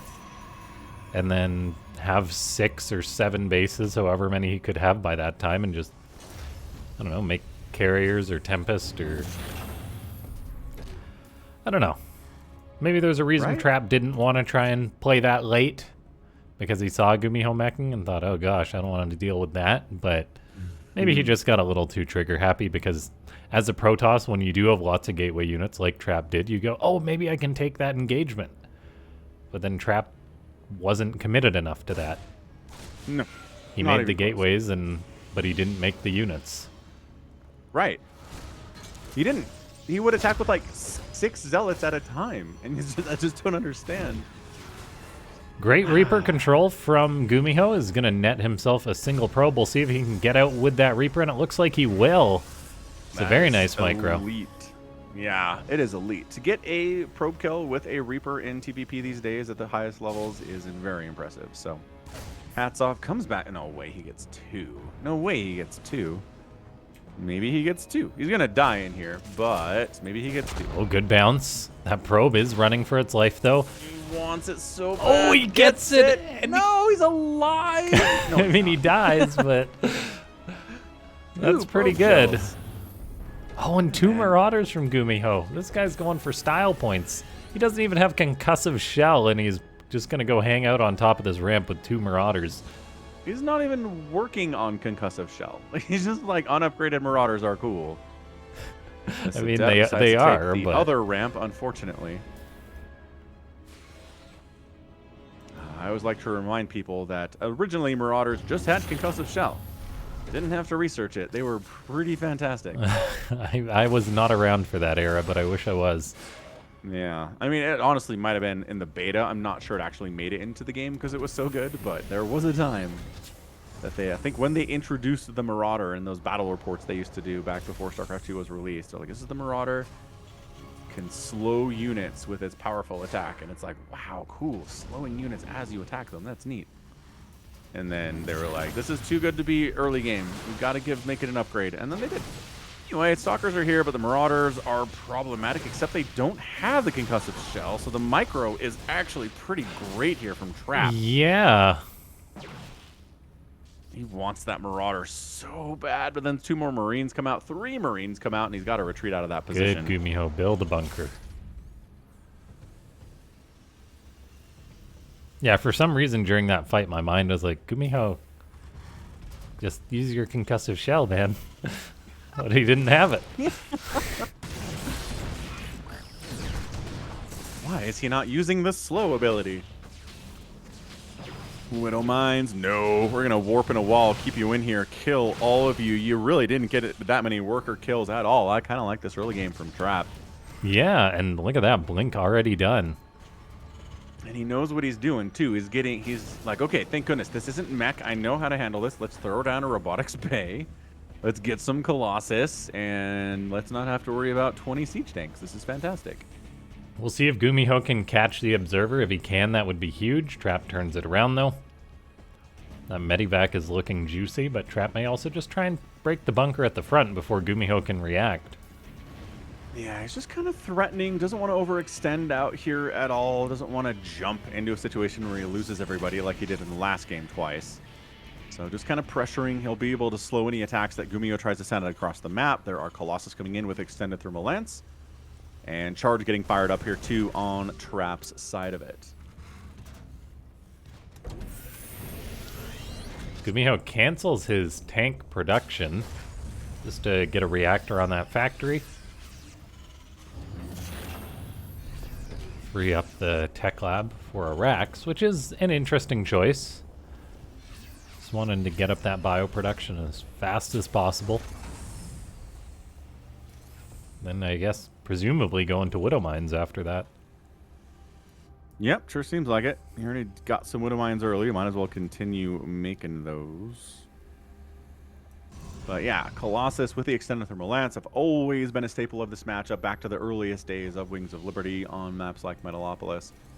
Dealing with them, Marauders are good at it. Vikings are good at it. You just want to make sure you don't come at it with Marines. Because there was specifically one game that was submitted to me by a viewer back in like 2014. Where yeah, this dude just went like 8 racks, nothing but Marines, and kept just throwing them into Colossus. Oh, is he going to get it? No. Yes, outside. Not quite outside of that scan range, tragically. But yeah, the Terran was so mad because he's like, my macro was great. I made like 1,000 units in this game. Why did I lose? And the Colossus all had like 57, Oh 79 my gosh. kills. It was awesome. Terran's Hard counter. Yeah. Like Marines kill everything. Well, a lot of things, not everything. All right, marching up. Here comes our 3-base style attack. Zealot gets the early warning. That is so important. Extended Thermal Lance is done. Siege tanks are here. You want to watch out for those on your Colossus for sure. The third one joins the party, though. And Gumio unsieges and goes home. Huh. Just put the fear of Terran into Trap for a second there and then decided to go back. Trap's like, wait a second. I was ready for a fight. I have 3 Colossus. Yeah, I have 3 Colossus. Screw you. Burns down a siege tank. Stalker's dying all over the place. High ground Colossus, though. When's the last time you saw that? I don't know, man. I cannot remember the last time I saw a high ground Colossus attacking an enemy army. That's awesome. Frickin' lasers, man. Yeah, lasers are good. And the cliff walking capabilities are really good. Gumio trying to sneak up here. There are pylons placed to see that kind of action, though. He's being pretty sneaky, though. He is. He managed to get up to this position without being seen and gets a cancel off on that. Trap says, I guess I'll go home and deal with this? Question mark. This is looking pretty bad, though. Yeah, I mean, the 4th canceled. The natural, he's just lost a pylon so far, so it's not the end of the world. And he will clean up this portion of the army. The drop in the main base is problematic. Will get repulsed. So Gumio just kind of bought himself a little bit of time. Yeah, and that's important in a game like this. Getting the 4th was quite nice. Trap will have to restart that, or just go all in, which, as he warps in 2 Archons, that's a little suspicious. Yeah, what is that? Man, last time we had Trap in one of these cups, he was like experimenting on the new patch, going for super fast High Templar. Yes, he was. What happened to that? I don't know. Maybe he had some bad experiences on ladder Probably. the last week or so, and he's like, High Templar are bad. Probably got EMP'd a couple of times and was like, yeah. All right. I forgot about that, yeah. Yeah, I mean, 3 Colossus, the magic number has been hit here. Doesn't do friendly damage. The Vikings are trying to get some shots off on those dudes. Vikings pump 2 at a time back home. Traps on this side of the map. And Gumio maybe trying to set up to go for a bit of a pincer attack here. South side, north side, left side. Here we go. SCVs get pulled into a fight. There is Ghost to drop EMPs. Trap is quite committed for this. Where's the flank from Gumio? There it is, and it comes right on in. 1 Colossus dies. The other one does get nice juggled in the micro. prism. Dude, 2 of them are alive. The 3rd one does go down. Vikings snipe out the 3rd one, but charge lots are chasing Gumio back. Army value bigger for Gumio, though. A couple Stalkers not really going to be enough here. He's trying to get as much value as he can, but it's time to get on out. Ugh, nice surround. Good flank attack from Gumio there. Yeah, Gumio loses 26 SCVs, but now the world is his oyster, and that Trap's army was completely reset. The Terran can get aggressive if he wants to. He is securing his 4th base during this, though, and he's not just charging right across the map. A very mature decision from Gumio, whether it's the right one and whether he can just macro away from his big SCV losses, I'm not too sure. Yeah, he's got mules, though. He should be all right. Economically here. I mean, he's really got to push out at some point. He can't sit back here and let Trap hang out on 4 bases and get that +3 attack, add some mortals into the comp here. Yeah, Stalkers getting some value and blinking back as they do. Let's see if Trap can, coming up that ramp, it's a bad idea. He comes up the other ramp instead. Again, multiple areas of access are always great on maps like this. The Colossus are just lagging behind. 2 Archons. Kicked off again, and they're not affected by slow, which is the only saving grace of that unit. Is he trying to come in here again? I don't like this from Trap. No, he's going to lose one of those Colossus in a second. He is setting up a flank. I don't know if he has enough stuff, but by golly, is he going to try.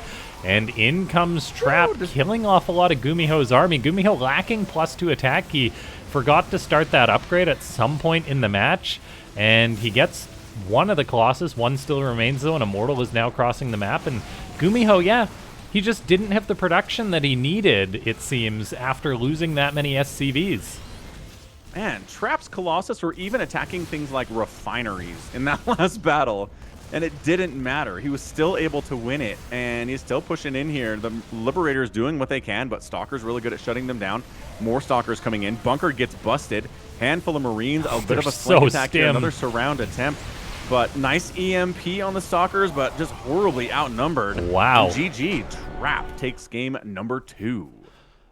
Yeah, if you were wondering whether Gumiho made the right decision to not counterattack, he did not make that. Sitting at home was not the right move, and it's not like there was a huge maxed out army there from Trap either. He just came in with a couple Colossus, not 3. Some Archons? Like, what's the word there? Archons. We don't see them a lot in this matchup at all. Yeah, well done by Trap, making the opportunity for himself. He kept pressuring Gumiho, and I don't think Gumiho really expected him to attack on in again, but he did. Yeah, absolutely crazy plays there. Nice job by Trap on the counterattack. Ends up tying the series up 1-1 after game 2. We're on game 3 now on Amygdala. And we will see if we can get our other player into the map here. But thanks everyone for hanging out. We got Sinner here. My life for ire, he says. Happy about that Protoss win. Check out the Match Arena link. It is available in the chat. You can go ahead and sign up using Twitter account, your Battle.net account, Google, Apple, whatever you got. You can sign up and support these players by hitting the claim code button on the right side. What's up? Too grateful to be hateful. Yeah, talking about getting EMP in chat too. Who's your favorite Italian? Is it Rainer? That's a good option if it's Rainer. Rainer is one of the only famous Italians I know. So true facts. And he is a great one. A legendary great Italian. He will be remembered for a long time. All right, let's hop on to Amygdala for game number 3.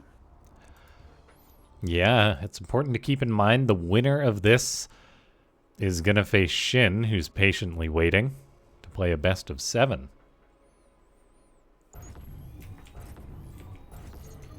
Should be a good one, whoever it is.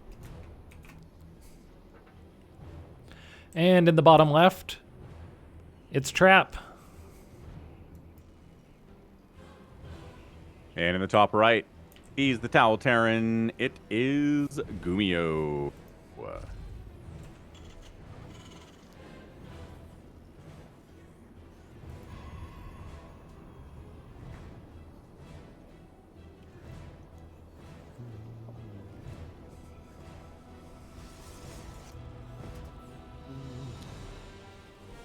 All right, so if we get any proxies out here or anything. But probably not, if we're being honest.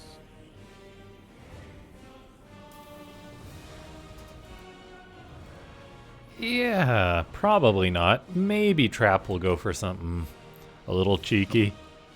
Something fun. Sprict in chat says, go Trap.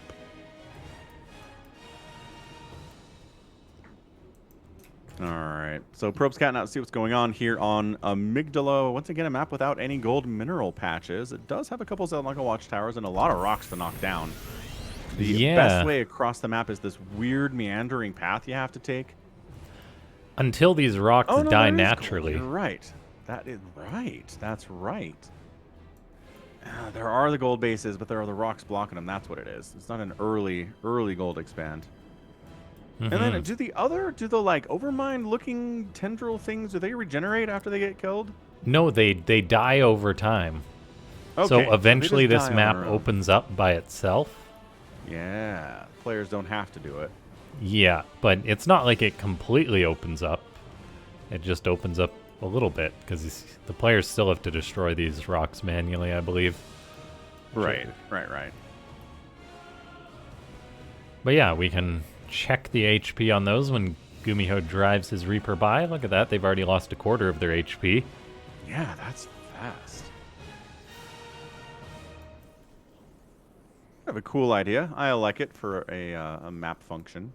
Yeah, definitely. Like, it's harmless, but then still freshens things up a little bit.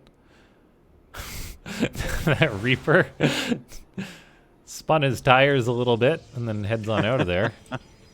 What is that? Is that like a parachute or something floating in the wind?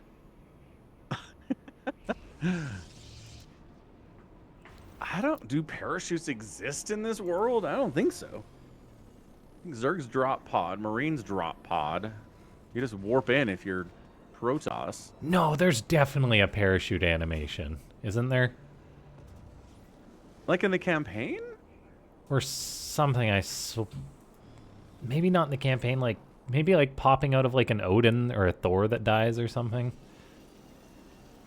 Like a guy parachutes out. Maybe I'm crazy.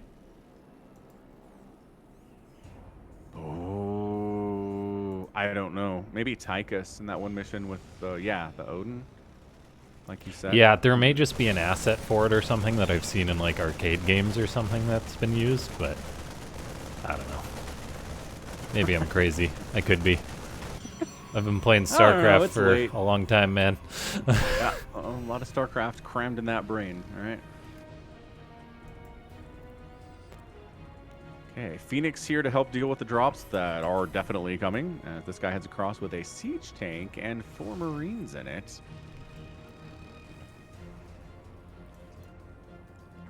Yeah, the tank can potentially kill a stalker if it lands on top of it, but Gumiho just is like, hey, surprise, a tank. Reapers and Hellions do catch the one adept, and then the tank is very microable in the medevac. The 2 Phoenix are going to pursue Gumiho and chase him down.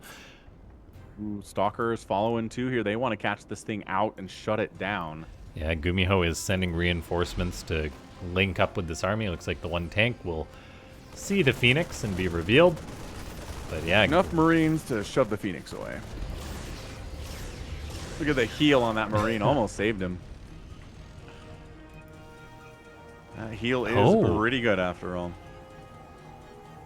Is Gumiho going for an all-in, bringing these SCVs, or? Yeah, he is. Well, not a complete all-in, but a very aggressive attack, and this could be a great move to potentially kill Trap, because Trap, he's invested heavily in these Phoenix. All he has to defend this third base is 3 Stalkers and 3 Adepts, and here's Gumiho with Marines, a Viking, siege tanks, and SCVs to repair. He's got the medevac to heal these Marines up as well. He can build a bunker or just take this fight. We'll see. Adepts do shade forward right away. The Viking in the skies doesn't exactly help. It would have been much more useful landed. The tanks are lifted. It's still alive thanks to the SCV repair. Wow, this repair has really kept these tanks alive, repairing them while they're being graviton lifted. Super cool stuff here. Finally, the tanks get taken down. SCV's oh my gosh, obliterated though. And it's 20 to 10 army supply in favor of Gumiho. Yeah, the Phoenix are regenerating HP, and there's barely any units left for the Terran, though. That Viking should almost just land. Gumiho's going to go home, which is a very mature decision, but he's going to get harassed the whole time by these Phoenix, which is crazy annoying, although the Phoenix do immediately turn around and go home. Never mind. So third base warping in here from Trap. I mean, not even warping in. It's done, and he holds it. That's the kind of thing that Showtime was getting crushed by. And his game is against Maru. Maru would show up. Showtime would have a third base. He wouldn't have enough army, and he'd die. So Trap has a third base. He survives. Is this the Phoenix that are providing this kind of value, or what? Maybe it is. Maybe it's them. Yeah. I mean, he definitely did a good job. Like, those tanks were lifted non-stop during that fight. That's true. They didn't get any shots off. Yeah, they weren't killed obviously right away, but they were out of the fight.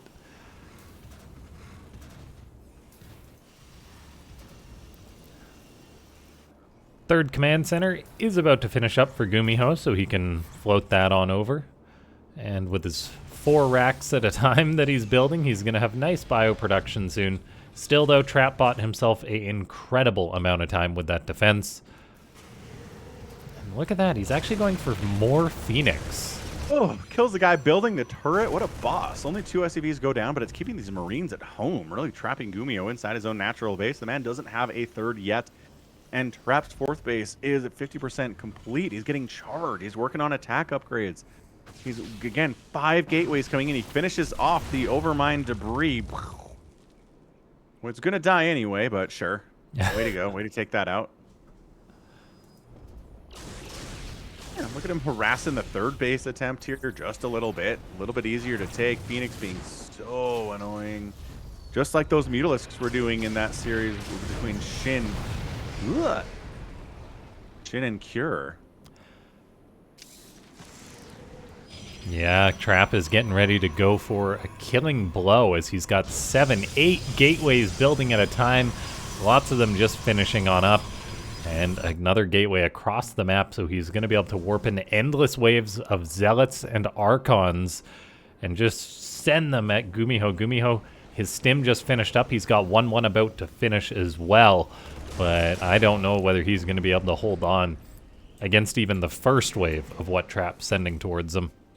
Yeah, Trap's using Archons so heavily, but at the time before ghosts are really available, so I'm kind of okay with it. Gosh. Still, Archons take so much damage from Marines. Gumiho has no idea this attack is coming for him. Widowmine does hit one of the Phoenix. A few Marines run out and they're like, uh-oh, as Like, wait, what? Trap is pulling the trigger. Gumiho immediately lifts some of his units into a medivac to try and get them out there. He's going to have to abandon his 3rd base, though, which is not a good spot, seeing as how Trap has 4 bases behind this.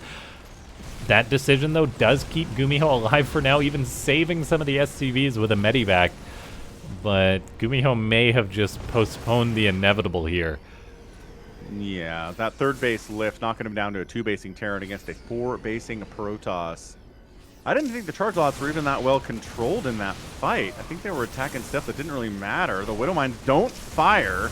He saves him for a little bit later. Another round of charge lots comes in, and Gumio has to squeeze himself back into his natural base. And he has a beautiful choke point against those Zealots. But still, he's only on 2 bases against a 4-base Protoss with all the production in the world. Friendly fire Widowmine kills so many Marines. And there's more Zealots. Away. Oh, another 12 Zealots coming on in. Gumiho just getting obliterated. GG. Yeah, Trap takes game 2. He's got a 2-1 lead in this best-of-5 series, looking fantastic in that last game. Yeah, it's very similar to how the Mutalisks bought a lot of time for Shin in that Shin versus Kier game that we cast just a few minutes ago. And now it's the same thing. Phoenix providing a ton of time, helping on that defense with that first attack. And if you deal with that first attack very well, then suddenly your ability to hang on and counterattack becomes a lot better. So, man. Awesome stuff here. That is, we're going to move on to Ultra Love here with Gumio on a back foot, 1 map away from losing it. Yeah. I think that's why I questioned heavily why Gumiho was going home when that push kind of got defended by Trap, because it really was almost make or break for the Terran. And yeah, he kind of was just really far behind. Definitely. So yeah, I mean, making Protoss look viable here in Trap. We were talking about how are we going to help Protoss in this matchup, and Trap's like, I got this. Don't worry about it, nerds. It's Archons, it's Phoenix, it's a lot of charge lot, it's upgrade advantages, and all that stuff is coming into play here. Moving into Ultra Love for game number 4. Not a old map, new map, straight up new. In the bottom left, down 1-2, it's Gumiho. And in the top right, it's our guy. He's back. Is he the Protoss Hope? It's Trap. Imagine if it was Trap. Imagine if he was the one be able to take down players like Clem and Cyril. Oh my gosh, that would be phenomenal. It would be glorious. A new era of Starcraft would begin. Emperor Trap. Honestly, he'd just have to win one premier tournament, and he would just be a legendary Protoss for all time at that point. I mean... Oh, yeah. Yeah, I mean... people would love him forever after that. We've had so many players cycle in and out of the military at this point. I don't know who has had the most success since then. Maybe Gumiho? Like, he did his military service. Yeah. And he won Home Story Cup. He's won 2 Home Story Cups. Yeah, he might be our guy.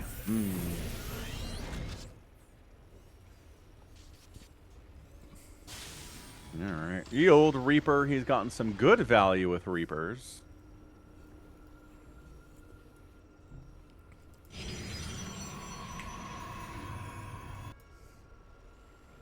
And otherwise, nothing too aggressive on either side, whether economically or like straight up proxy style wise.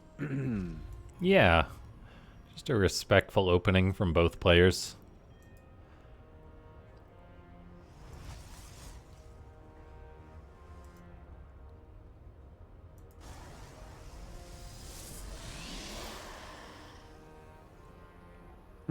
So, I mean, I guess if it ain't broke, don't fix it here from Trap, right? More Archons, more charge lots.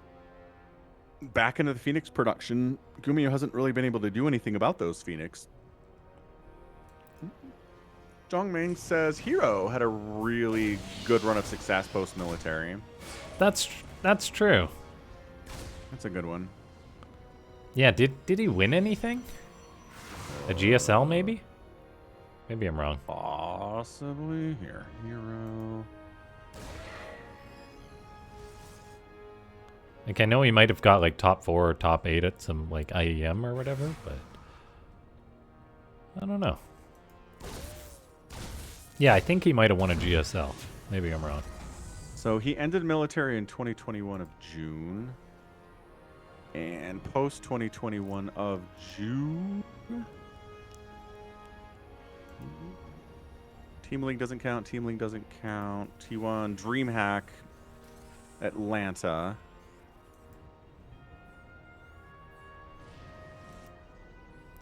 That's the one. I think that's it.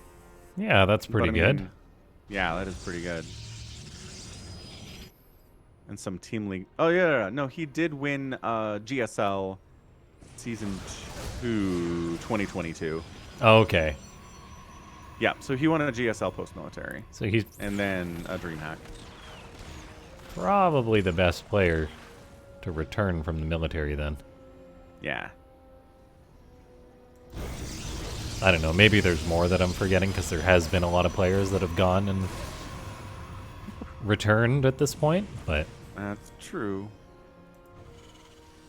like, he is appreciating Trap's play. Right, Beyond.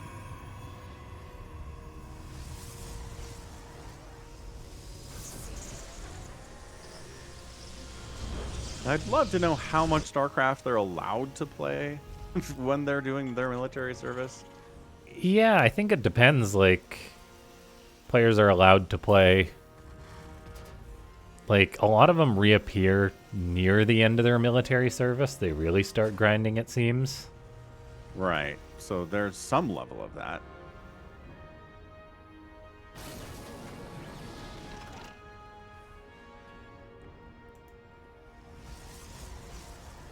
We've got Gumiho this game. Tanks and men with gun. Going for 3 racks on 2 bases for now. We'll see if he adds on a 4th or a 5th. Or whether it's going to be that 3rd command center. But he is building up quite a potential push towards Trap. But as long as Trap doesn't build a 3rd base, he doesn't have an easy target for the Terran to hit. So we've got a bit of a game of chicken right now. The Protoss is doing the smart thing of getting up that Robo, getting up an Immortal to bolster his army a little bit. Still, though, Gumiho is going to move out on the map, but pushing into this ramp when Trap knows this is coming is not going to be easy. There's also 4 Stalkers across the map harassing Gumiho. Whatever you guys are doing out there, not a lot. Not as much as this Marine tank army can do. They tried to pick off the Cyclone, couldn't quite do it. And Immortal! Oh, Holy so hats, many singled Stalkers Immortal. just died walking into those Marines. 3 tank shots fire on that Immortal. Gumiho's now going to inch forward with his tanks. Looks like a recall went down to bring home the rest of the Protoss Stalkers. But those Stalkers being on the other side of the map made this defense a little less polished for Trap. He is able to grab 2 of the tanks, but then he just taps out. GG. Yeah, he needed Zealots there. The Marines were the problem. The siege tanks were a problem too. But he needs something to tank that damage from those Marines. They were tearing apart the Stalkers. They were tearing apart that Immortal. So yeah, definitely needed a little more Zealot play there. Some splash damage that early is probably getting hard to pull off, but it turns out that Stalker Immortal was not going to be the answer to a Marine tank push out, especially with the Stalkers on the other side of the map. So that flips us up to a game 5 here. He needed to win. He got the win. Excellent stuff. John Ming's talking about how much free time you've got in the military to play StarCraft. Says it depends on if you're doing civil service or military duty, and yeah, I imagine that's true. Yeah, definitely. Definitely depends, and I think they get more free time towards the end of their service, if I had to guess. Yeah, sure sounds like it.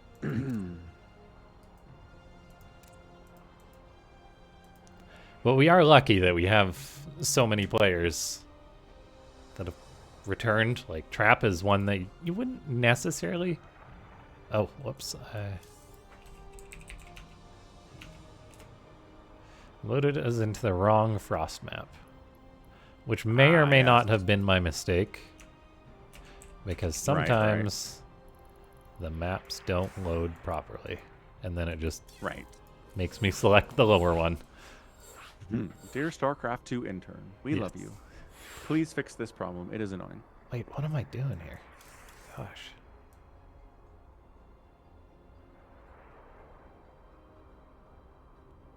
It is Frost. What is the actual map name? Frostland, pardon me. Ah, that's right. Frost has been involved in too many map names over the years. I just about loaded up a very old map. Nice. Part of the Swarm map, it looked like. Frostline, Ladder Edition snow map. Let's go. Both players are ready. Spam and chat as they have flames shoot out of their fingers as they play so darn fast. Typing is not a challenge. This map was created by Monitor. Very good. Part of the Team Liquid map contest.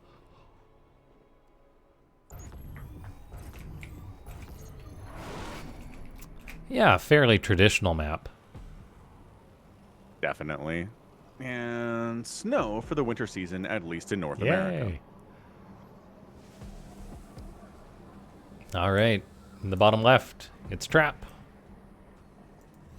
And in the top right, it's our guy, Gumio. Yeah, I don't think we've said it yet, but Merry Christmas, everyone. This is our event before Christmas and the New Year, so hope everyone has a wonderful holidays.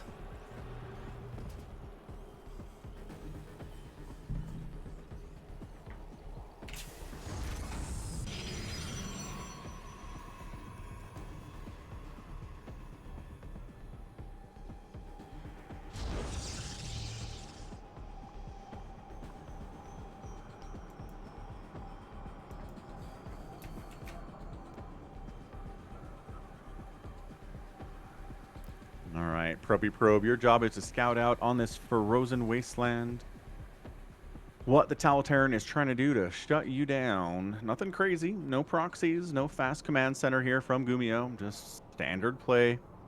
Worked pretty well for him in the last game.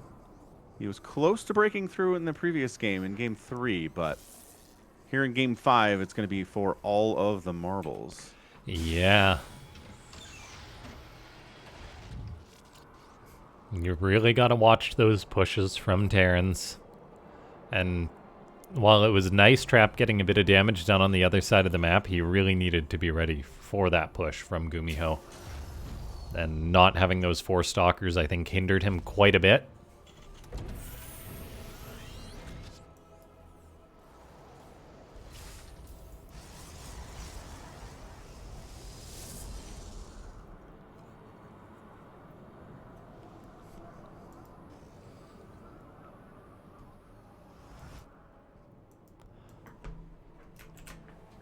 Boom, boom, boom, boom, boom, boom. All right, Reaper swinging in, placing your bets. Will he get 1 probe kill, 2 probe kills, or 0 probe kills? What do you think, I'm LaughNgamez? gonna say 0. I'm gonna say he'll pull off 1 probe kill. Not looking good for that 1 probe kill. Single Adept shows up, punches him in the face, and he's like, "Oh, right, Adepts." Probe checking for an expand. Twilight's coming in, probably for the ye old blink.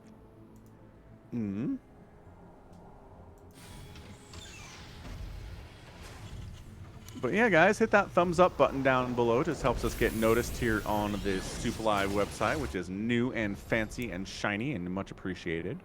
Yeah, Definitely definitely. improvement over the old Africa site. Oh yeah, make an account if you guys haven't already. I'm gonna knock on wood. I guess my head will do, but yeah, like the site has had very minimal issues. So if you ever encounter someone that says, "Hey, I'm not gonna watch. It's on SOOP or Africa or whatever. It lags too much." It's pretty flawless performance for the most part.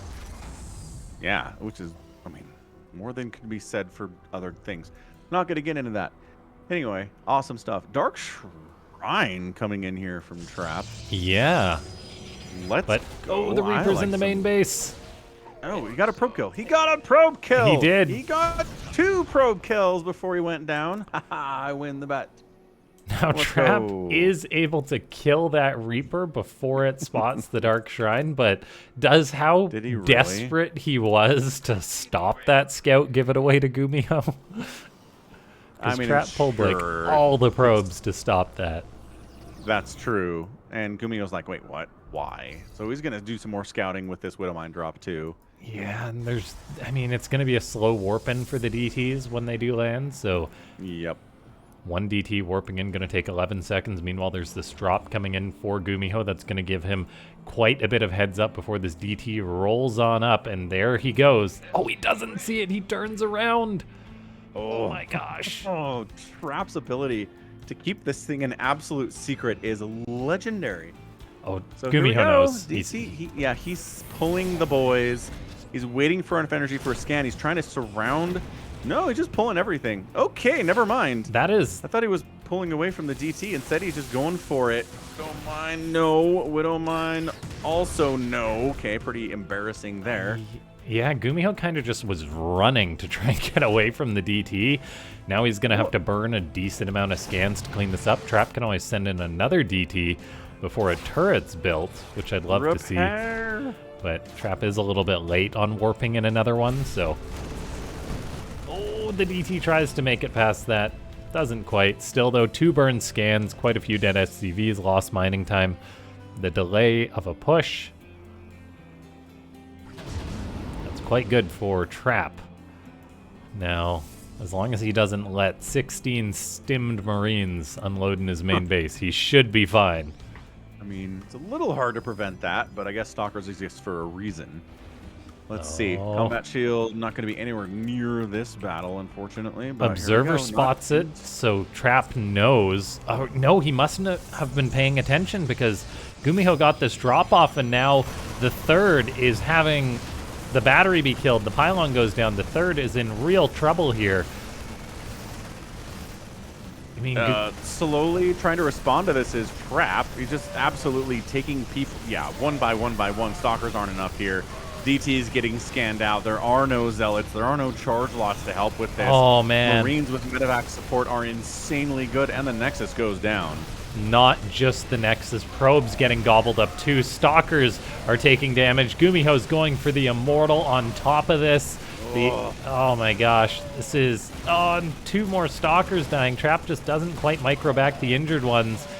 GG Gumiho is going to be our finalist. Gumio back against the wall, down 2-1 in a best of 5. Has to win the next 2 games in a row to make the finals, and he does. What a Chad.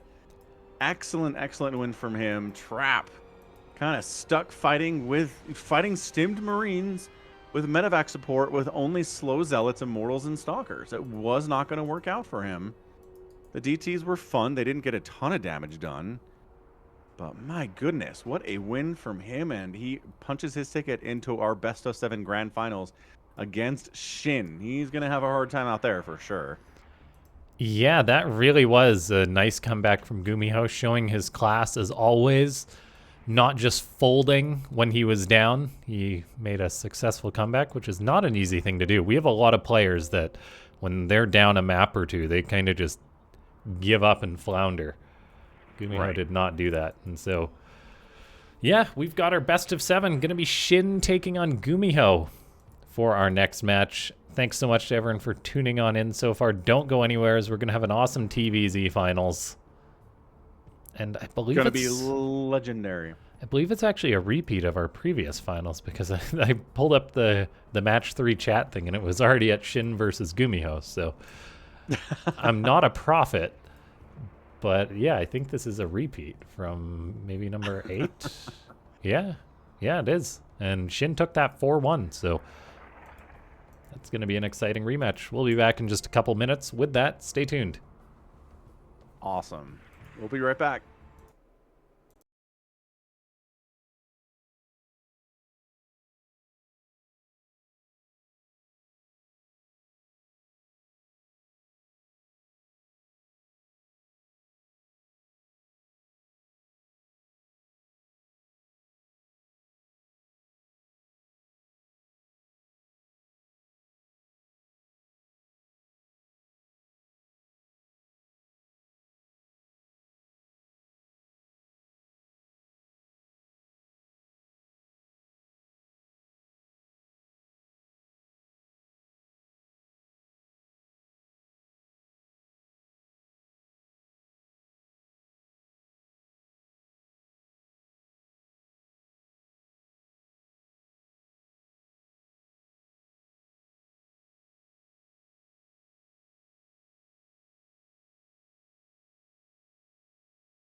Okay, ladies and gentlemen, it is finals time.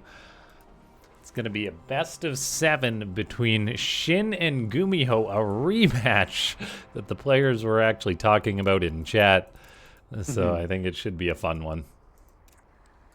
Absolutely. These players know each other very well, as most players at this level of StarCraft do.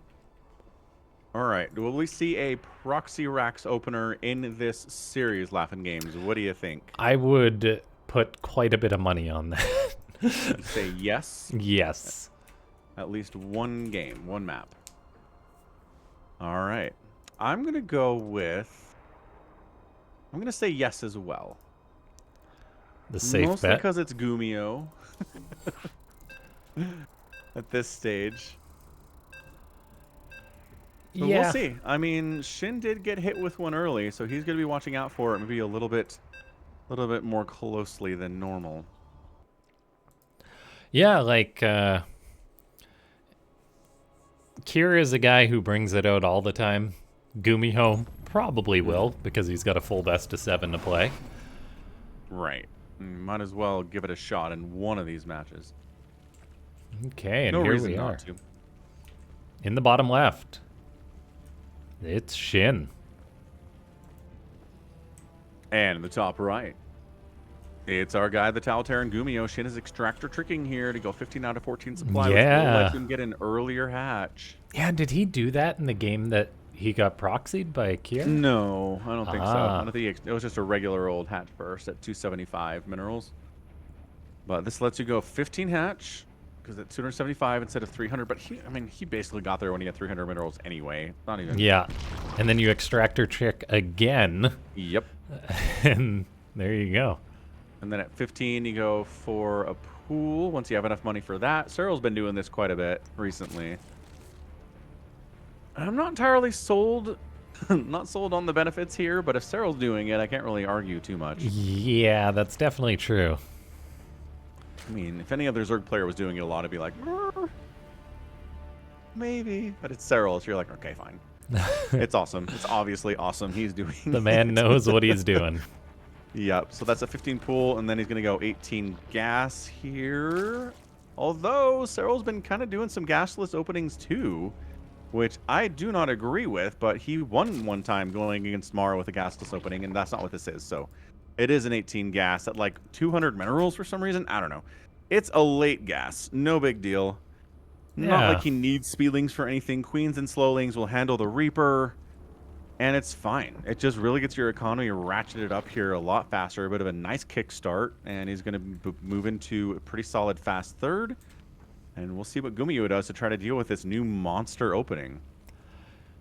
Yeah. There is that slow start of the gas mining for Shin, just really getting that mineral income going.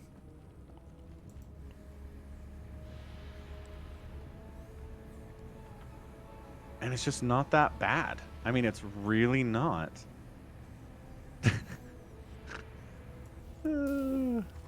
Overlord getting a nice sauna experience there. Steam room. It's kind of like a shower, right? You think it's cleaning the Overlord a little bit? Probably. Yeah, like a bit of an Overlord car wash. Uh-huh. Well, Ling's actually paused construction on that second base. And it's a pause, not a cancel, obviously. Oh, he gets the Marine. Slow Lings. Wow. But then the SCV kills him. Way to go, SCV. Hero of the Dominion. Queen's ready. Here comes Wait. CC coming up here from Gumiho. One of them's using the Diva announcer. Nice. All right, which one of you weebs is it? And it's funny because, right? Because it's not like every character in Overwatch makes you a weeb, but if you're a Diva fan, It's you're definitely a weeb. Shin's the weeb. Amazing.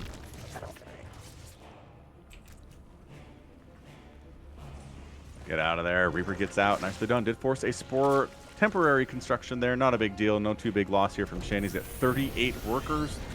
At 340, his third base is rocking. His speed is nowhere near done, and he doesn't care. because he is defending with queens and slow lings, and that is enough, gosh darn it. Even though they made queens more expensive, it really doesn't seem to slow down queen production for Terran or Zerg players at all, and I'm not sure what the purpose was. Yeah, you got 3 queens out. Look, check it out. You're making more 3 queens. It's just, they're more expensive. Yes, and I've been running into that in my own games a little bit recently, where I'm like, I want to make a queen, and it's like, you can't. It's more expensive now, and I'm like, no! Yeah, that is probably a hard one. Yeah, it's like if they changed the price of Arizona iced tea, which I think they actually did, or the Costco hot dog. You're just used to it being a price. Right. And then I wait 2.5 seconds, and I have enough money to make a queen, and I'm like, okay, fine. But still, it's annoying. Banshees again from Gumio. I do hope we get like a really late game in this series. I just want to see these players go the distance. Shin wants those injured Hellions. He gets one of them for 4 lings or so congrats, I guess. Well, he wasn't getting the second one anyway, but that's probably a fair trade, I suppose. Lair coming up. Roach Warren from Shin getting fired up here too in the production tab. We'll see if that works out for him here. It did work against Cure fairly effectively. Actually, is that one of the games he dropped? No, he didn't drop it. He dropped the proxy. He won everything. Yeah. Else. So yeah, he did win with that. He won with the Roaches and Ultras. Yeah, that's right. Holy smokes. We'll see if he's going to do that again. It doesn't make any sense. Your upgrade pathing is different. Why is he doing this? I guess maybe because you're not telegraphing, right? If you make a ton of Lings and Banes, like there's a decent chance the upgrades you're using will be used on Ultras. And the Terran player knows that. But I guess if you open a Roaches and then you go into Ultras, he's like, wait, what is this? This makes no sense at all. And then you win. Yeah, it definitely does force the Terran to account for that a little bit. But I mean, I don't know. Like, Cure had Ghosts and Liberators and all the stuff you wanted against these Ultras anyway, and killed a bunch of them. It's not like the Ultras popped out and suddenly, you know, Cure died. It was a really good back and forth game there. Just the Ultras eventually did manage to pull it off. A Ling run by attempted by Shin. Response. Good check by Gumio. That's the kind of thing that I wanted to see. That I want to see through this series. I don't want to see a Terran just die to silly run-bys that are fairly predictable. Changeling, nope, bad. Cool Overseer skin for Shin. No, bad. It is. Is it the mech skin for Overseers? I don't look like it. think so. I think it's... Yeah. Anyway, Baneling Nest, Infestation Pit on the way. 1-1 coming out for Shin. As he's on a healthy drone count to make quite a few Roaches. And then probably start spamming Lings and Banelings at some point after that.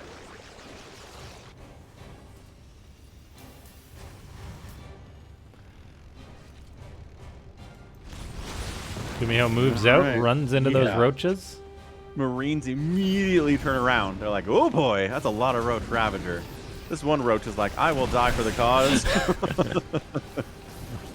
Just a big blood splatter. Oh, Nothing look at that. The Banshee dude. helping defend against a run-by. Very cool.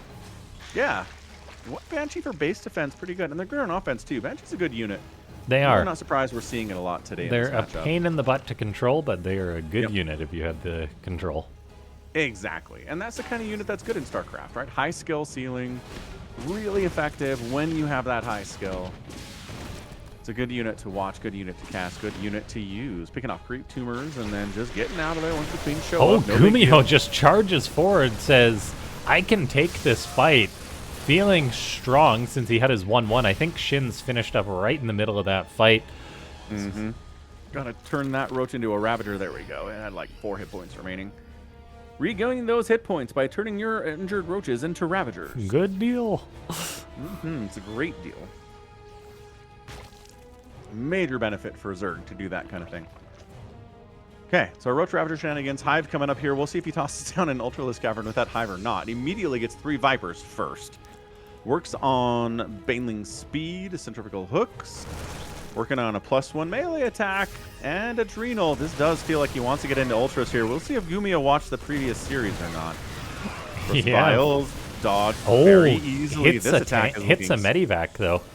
Oh, nice. He might have actually got 2 there, pardon me. Amazing. Lings once again engaging without Adrenal, but every tank gets wiped out, but a very injured Marine Marauder army is still an army until the Banelings show up. Marauders eat those full to the face. The cost effectiveness of the Zerg is questionable, but they're dead, and Gumio's got to fall back anyway. Yeah, I mean, those units would have had a little more HP if those Corrosive Balls hadn't killed the Medivacs. So, nicely done by Shin. Creep is spread to where Gumiho is taking his 5th base, so he's got to spend time and scans to push this back. Lings still don't have Adrenal. Widow Mines are going to make him back off here for now. Ultralisk Cavern does get tossed down. Shin, you're crazy. I don't know what this build is you've been working on recently, and I guess it worked for you once. We'll see if he can do it again against the Home Story Cup champion. Yeah, this will be a really good test for it. Gumiho, he is playing pretty darn good at the minute, it seems. Can he defend his 5th base? Get that established? Maybe even get up another couple of command centers so he has a spare? Because all of a sudden, in come those Lings, and now Gumiho, oh, he's in the position that Kier was, man. Where there's a counterattack going on, and now Gumiho's going to feel extra pressured to make this attack work. Yeah, the Viper is tossing to double Parasitic Bomb on those Medivacs. They're not splitting. Triple Parasitic Bomb. He does finally split them out, I think. Oh, they stacked on top of each other. 2 Medivacs go down unnecessarily there to the Parasitic Bomb. Brutal stuff. Chitinous Plating getting fired up. 3 Ultras are on the way. Ghost count is currently 0. Not great. He's getting a Fusion Core. Does have a Ghost Academy. I imagine he'll fire up some Ghosts once he sees these Ultras, but I'm wondering if he just didn't watch that first series with Cure and Shin. Yeah. Because he doesn't seem like this is not an anti-Ultralisk army. Oh, man, I want to see Gumiho build 2 more command centers right now. Like, he's got the money to do it, and in a minute's time when Shin kills a base, he's gonna regret not having started another one right now. Parasitic Bomb wants those Medivacs, but they pull them back quite nicely. These Banelings are not going to come up. Ultra's trying to engage without Banelings at all. There we go. Those Banelings will finish. Now he's like, oh, snap. Ultralisk. When's the last time I saw Ultralisk in this game? Gumiho stims the heck out of his bio. They are running for their lives. I mean, one swipe from those Ultras and they are dead, but so far good micro. Chitinous Plating wasn't quite done. +3 armor not done yet either. And in comes Shin. Oh gosh, yeah, the remaining Ravagers. Vipers in here trying to get some Blinding Cloud on. Maybe a couple of Ducks. Nice explosion on those SCVs. And Shin falls back. Just puts the pressure on Gumiho. Allows time for +3 Ground Carapace to finish up. Chitinous Plating is done. Working on Ultralisk speed for the Anabolic Synthesis. And Shin is A-OK. Yeah, Vipers consuming extractors to gain more energy. He definitely doesn't want to consume that already injured hatchery. No. Now, Gumiho is moving across the map. He's maxed out on bio, but he's going to be contending with, well, just 2 Ultralisk right now, but soon to be 3. Yeah, soon to be 5 total. Well, eats a Widow Mine shot. That's a big hit on Ultras. The Link counterattack. Every time Gumiho tries to move out, Shin shows up, counters with a bunch of Lings, causes him tons of pain back home. Parasitic Bomb on those Medivacs again. Better split this time. And Shin falling back. He's working on Burrow. Do you think he wants to burrow his Ultras? Like a Burrow Ultra Trap? That'd be hilarious. Yeah, I don't know. Probably just Banelings. Yeah. Shin takes a fight off of Creep. He's actually looking to surge forward and just break Gumiho, but he really is lacking Lings to support this. He's still going to try and get this Planetary Fortress. He's not going to succeed, though, at massive cost as well. Yeah, he tried to Corrosive Bile it down, didn't have nearly enough Ravagers to do it. The upgrades on the Ultras aren't quite good enough either with the +2 instead of the +3. Infestors being added on all the time, and there's that Dropper Lord play again. Yeah. Probably going to be a bunch more Lings dropping into that main base with that Adrenal upgrade. Shin is just so darn aggressive. I absolutely love it. He's always thinking about attacking or attacking. Parasitic Bombs hitting the Medivacs again, forcing some of those back, actually killing off 2 of them. And the Zerg player is just going to surge forward once again off of Creep, but has to turn around. Yeah, Queen takes down a Medivac there too. Transfusing available on Creep. Queen's getting picked off. Widow Mine, big hit. Again, every hit of a Widow Mine on an Ultralisk is good, taking that HP down. Ultras are falling, chasing off Creep, as you keep saying, is not a good idea.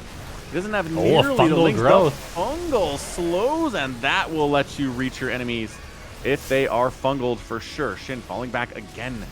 4 more ultras in production. 30 lings in production. Not working on that +3 attack. I really think it would be nice, especially considering it's a +3 that's done for the Terran right now. Yeah, these players are just trading out great Parasitic Bomb, getting so much damage on all those Medivacs of Gumiho, and he really needs them, as he doesn't have Ghost. He's literally just been stimming his bio backwards and forwards to the ebb and flow of this engagement, as Shin just goes off creep, then has to pull back, and we're seeing him make 27 Banelings again. The bio, though, for Gumiho is rather overstimmed already. I'm not sure he can be pushing into this. He's going to try, though, but all of a sudden he's running for his life with all those Ultras and Banelings chasing him down. The bio can target down the Ultras, but there's blinding clouds going down on top of it, and Shin is looking to push once more. Yeah, this reminds me of old school TVZ, man. All the time we'd see these I love it. situations where ultras are chasing Marines and Marauders and they can't Oh quite my catch gosh. them, and it's really annoying. But on the other side of the map, oh, Banelings get giant connections there. 180 to 121 supply. And yeah, without any ghosts, it is so hard to do this. And It Banshee really takes is. game number 1. Yeah, Gumiho attacking on in with bio that stemmed. Set himself up for that counterattack, and well done by Shin, showing us that that style can work. Yeah, it worked against Cure, took a map 1 off of Gumiho, who played really well, but yeah, never went into the ghost strategy. Definitely had trouble. I mean, stimming, so much stimming, and his medevacs kept dying to parasitic bombs, which was an issue. So many ultras died, but Shin's economy was so healthy, it didn't really seem to matter how many ultras died. There were always another 5 or 6 there. And then once you've managed to force your enemy back and back and back all the way to their home base with those ultras, it gets really bad all of a sudden. So nice game there from Shin, a strategy that I don't think is particularly great. But we'll see if he goes for that strat again. We'll see if Gumiho maybe recognizes what's happening, get some ghosts out sooner. The man had a Ghost Academy. Like, he totally had one. He just never, ever used it. I don't think he made a single ghost that entire time. No. And yeah, John Solo, Shin's been great. I'd love to see him show up in a new Premier tournament in early 2025 and see what he can get done against some of these elite players in the world, because he's certainly proving like he belongs Oh, yeah. in that area. Yeah, I mean, we've yet to learn if GSL or anything is still coming back. It'll be Right. interesting to see. If it does, then I think Shin is definitely like a top 8, top 4 player. Yeah, At this I stage. can't argue with that at all. He's looking fantastic. Okay, in the top right, he's in a bit of a rough spot. It's Gumiho. And to the bottom left, it's our guy, Shin. We're on Ultra Love. A map for Valentine's Day, but it's the Christmas season, so... Yeah, put a Santa hat on those workers and let's go. Yeah.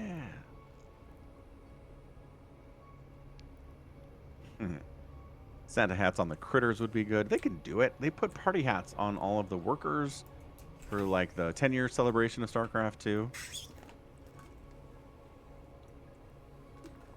They totally put Santa hats on the critters for the Christmas. Yeah. If they were into that kind of thing.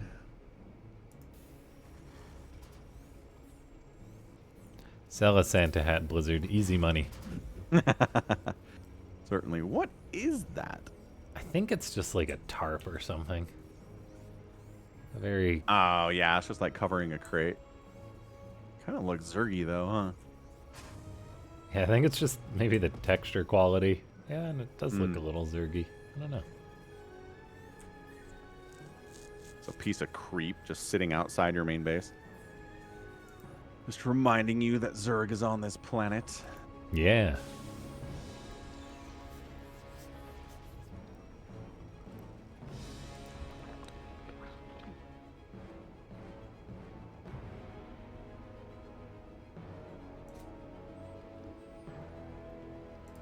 Gumiho also in that previous match made a fusion core. He didn't make a single liberator though. That's true. I did notice that he made one of those. I think, I mean, he just got to the point where he was microing so hard at the front that any further plans of anything he was trying to do kind of just fell apart. Yeah. Yeah, I don't know if he thought, like, oh, maybe I can kill Shin since he overcommit or what, but in the end, he was the one that overcommit.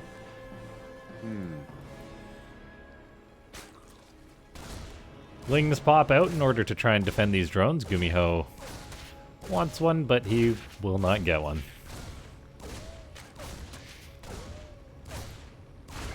Gets a Ling, 2 Lings, Hey. 3 Lings. Hey, that's a win. Mm-hmm. More than the average Reaper gets. We've got a fast triple command center once more from Gumiho. Yeah. He did this in the previous match.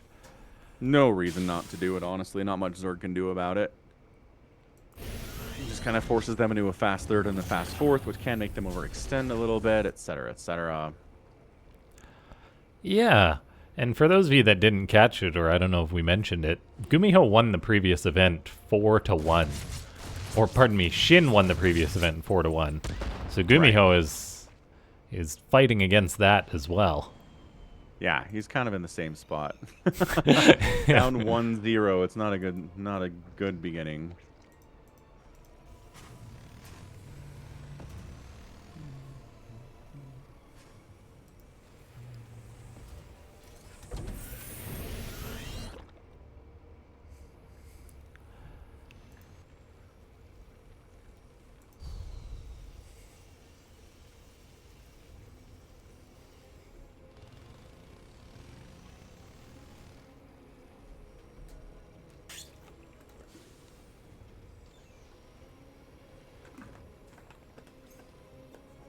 All right, it's Banshees again from Gumiho. No real surprise there.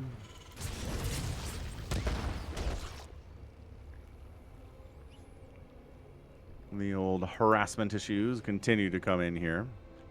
Again, if you're a Terran player and you're not harassing your Zerg opponents, you're probably just going to die straight up. I mean, it is just built into the matchup. It's required. Oh, yeah. Zerg macro is way too strong. At the pro level, 100%. Yeah. I mean, even at Diamond and higher, I feel like on the ladder, you can't It's true. hope to get by without any kind of harassment. I don't know, man. I've just been battle cruiser rushing for the past 10 years. I mean, fair. Fair. But generally, what's nice is you got different options for harassment, right? Hellions? Hellions. You got Reapers, Liberators, Banshees. You can do Cyclone harass if you want. In comes such a Banshee. No cloak on it. No cloak being researched. Nah, it's And- one Banshee. If he's fighting a Spore, don't do that. Lings are going for a wraparound. Grenade does bounce a few of them. However, they do get surrounded. Beautiful surround by Shin. That is not a good start for Gumiho. Losing 8 Hellions for 6 drones. I mean, at least he got drones this time. Yeah. I don't know. It's not a lot, but I mean, last time he lost, what, 6 Hellions and didn't kill any drones at all. So It's true. improvement. Neither are good, though. No, agreed. And it's tough, too, to reposition your Lings after they get Kitty 8 charged like that. He immediately, as soon as they landed, he, bam, springs into action, surrounds what he can, and takes them out. Like, that is tough. I think the grenade could have been in a slightly better position for Gumiho. It seemed to be on the left side. south part of the Lings instead of the north part, so he didn't really clear an escape route. That's true. But yeah, he was great definitely control by helped, Shin but- for sure. And Yeah. just, that's a big commitment for the Terran is all. 8 dead Hellions, not just the usual 6.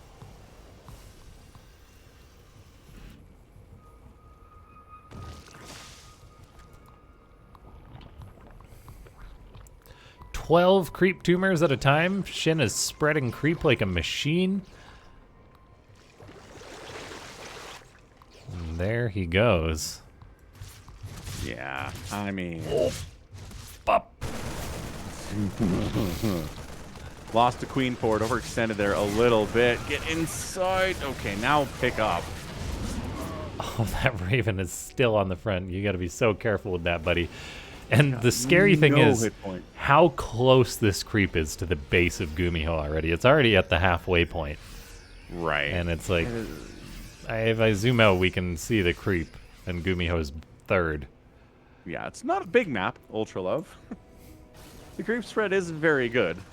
But still, my goodness. Baneling Nest finishing up here. Gleal Reconstitution getting fired up as well.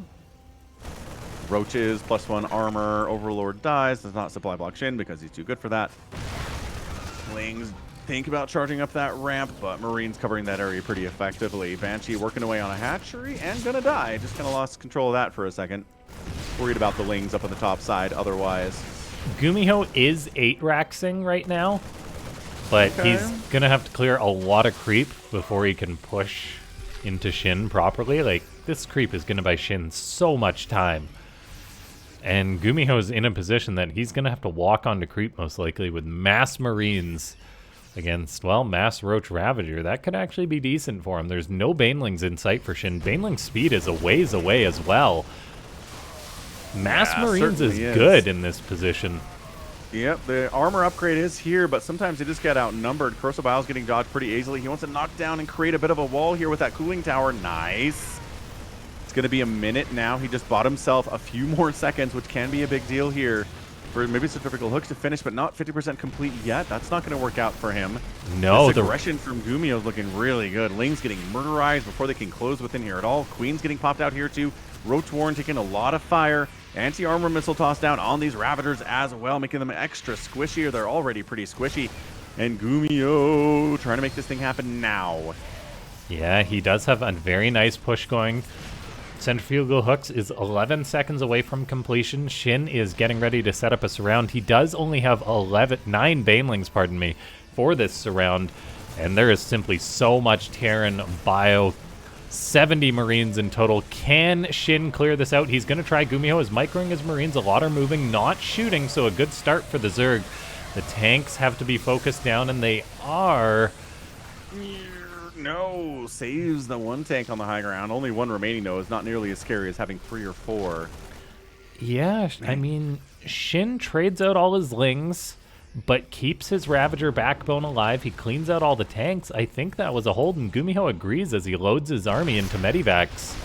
Dang. And Shin's got 84 workers on the back of this. Yeah, what a great defense. Ridiculous. Gumiho, yeah, just breaking down the rocks bought him so much time that he was able to muster a defense. Like, wow, really well done.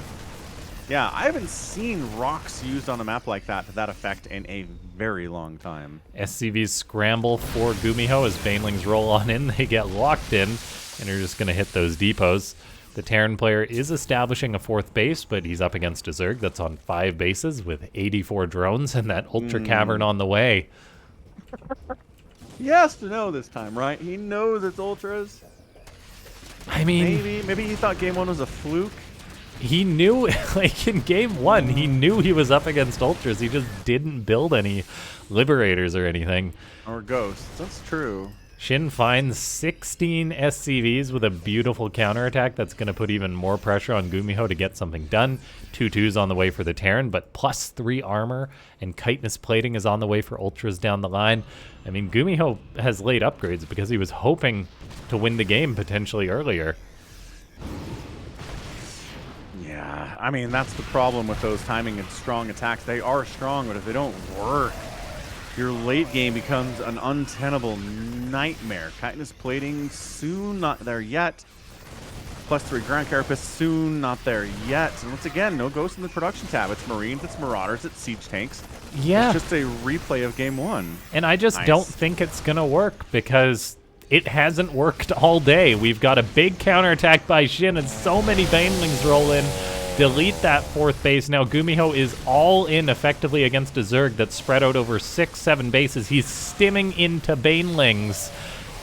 I mean, he does a good job. Landing. He's looking pretty strong here. 111 and 75 supply. Ultra, like that Ultra. These Ultras do not want to come in by themselves. Kindness plating is 9 seconds from completion. Oh my gosh. Gonna help immensely here. That hatch is gonna die, but I think Shin can afford to lose it. Gumiho plating is so all done. I think all of the Ultras need to engage at the same time here if they can. Yeah, Carapace denied. Attack isn't done either, so that may be denied. The Hive is going to go down. There's +2 attack shut down. Ultras and Ravagers being trapped. Yeah, 5 Ultras coming out. I think he's waiting for those 5 Ultras to pop, and then he's going to go for this. They take so long to finish. The bio stim looks like Shin is just going to take this engagement. He's now going to unload potentially his bio behind this base. That's an opportunity right there for Gumiho. The spores are shooting some of the medivacs, but Gumiho can still always escape from this as Shin lacks anti-air. He's just got roaches. He's just got Ultras and Ravagers as his army, really. Yeah, and where are all of the Ultralisks? Not able to be here. Gumiho's deciding not to engage with it whatsoever. And we're back on the other side. Huge reinforcements coming out here from Gumiho. He cleans out the entire main base of Shin. And he's just kind of found the secret. Show up before Kindness Plating is done. Avoid the fights if you can. Pick up. Right? Kite, kite, kite. Ultras will go down. Eventually, you'll chink through all of that HP. Another Ultra dies. Another Ultra dies. Gosh. I think Shin's this close to tapping out. Yeah. Gumiho with a miraculous comeback in this match, threading the gap perfectly. Like, he was stimming forward into Banelings, which 99 times out of 100 is just a terrible decision, but he knew there was a fire under his ass, and he was just able to make it happen. Well done. Wow. Yeah, Shin was making Ultras look like they were viable again in this matchup. Gumiho was like, what if they weren't, though? What if actually they weren't? What if we showed up with a giant attack before Kindness Plating was done, before you had any number of them at all, and then just walk in and kill all your stuff? You can't engage with my giant bio ball without sufficient forces, without sufficient Banelings or Lings. And that's exactly what happened. He played it perfectly. He needed to. He was in a tough spot. But he pulled out the win in game number 2 and ties up our best of 7 series 1-1. So far, so good. Yeah, Man. that really was incredibly well done by Gumiho. Like, Kier tried that against Shin, that sort of thing, and it just didn't work. It's so difficult to pull that off as a Terran. Right, and Gumiho tried it in game 1 and it didn't work. So, I mean, not like he's got this thing down to a science, but yeah, Shin might think twice about trying this next strat again.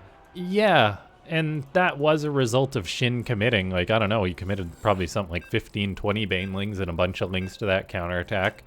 Those units weren't there to help him defend. And then probably all he needed to do was defend, yeah. Because he was, even if he had just defended that attack, like, even if he doesn't kill Gumiho's 4th base, he's still ahead.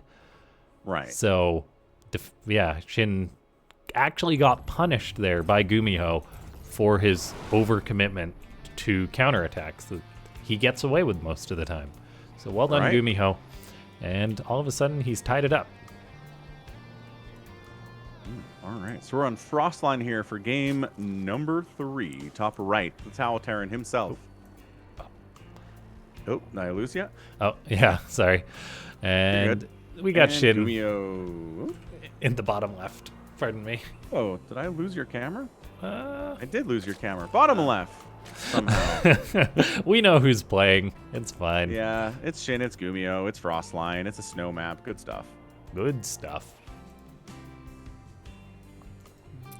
Yeah, if you guys want to contribute to the Matcherino, to add to the prize pool for these players playing amazing games, you can do so at that Matcherino link. Add a free 25 cents to the prize pool just by signing in on any account and clicking that claim code button. 25 cents not from your pocket, but from Matcherinos to the players. So it's a cool little program they got going on.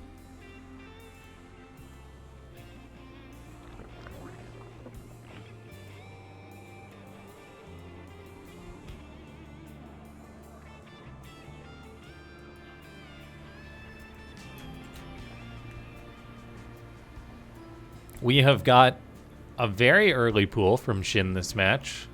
Well, rather early.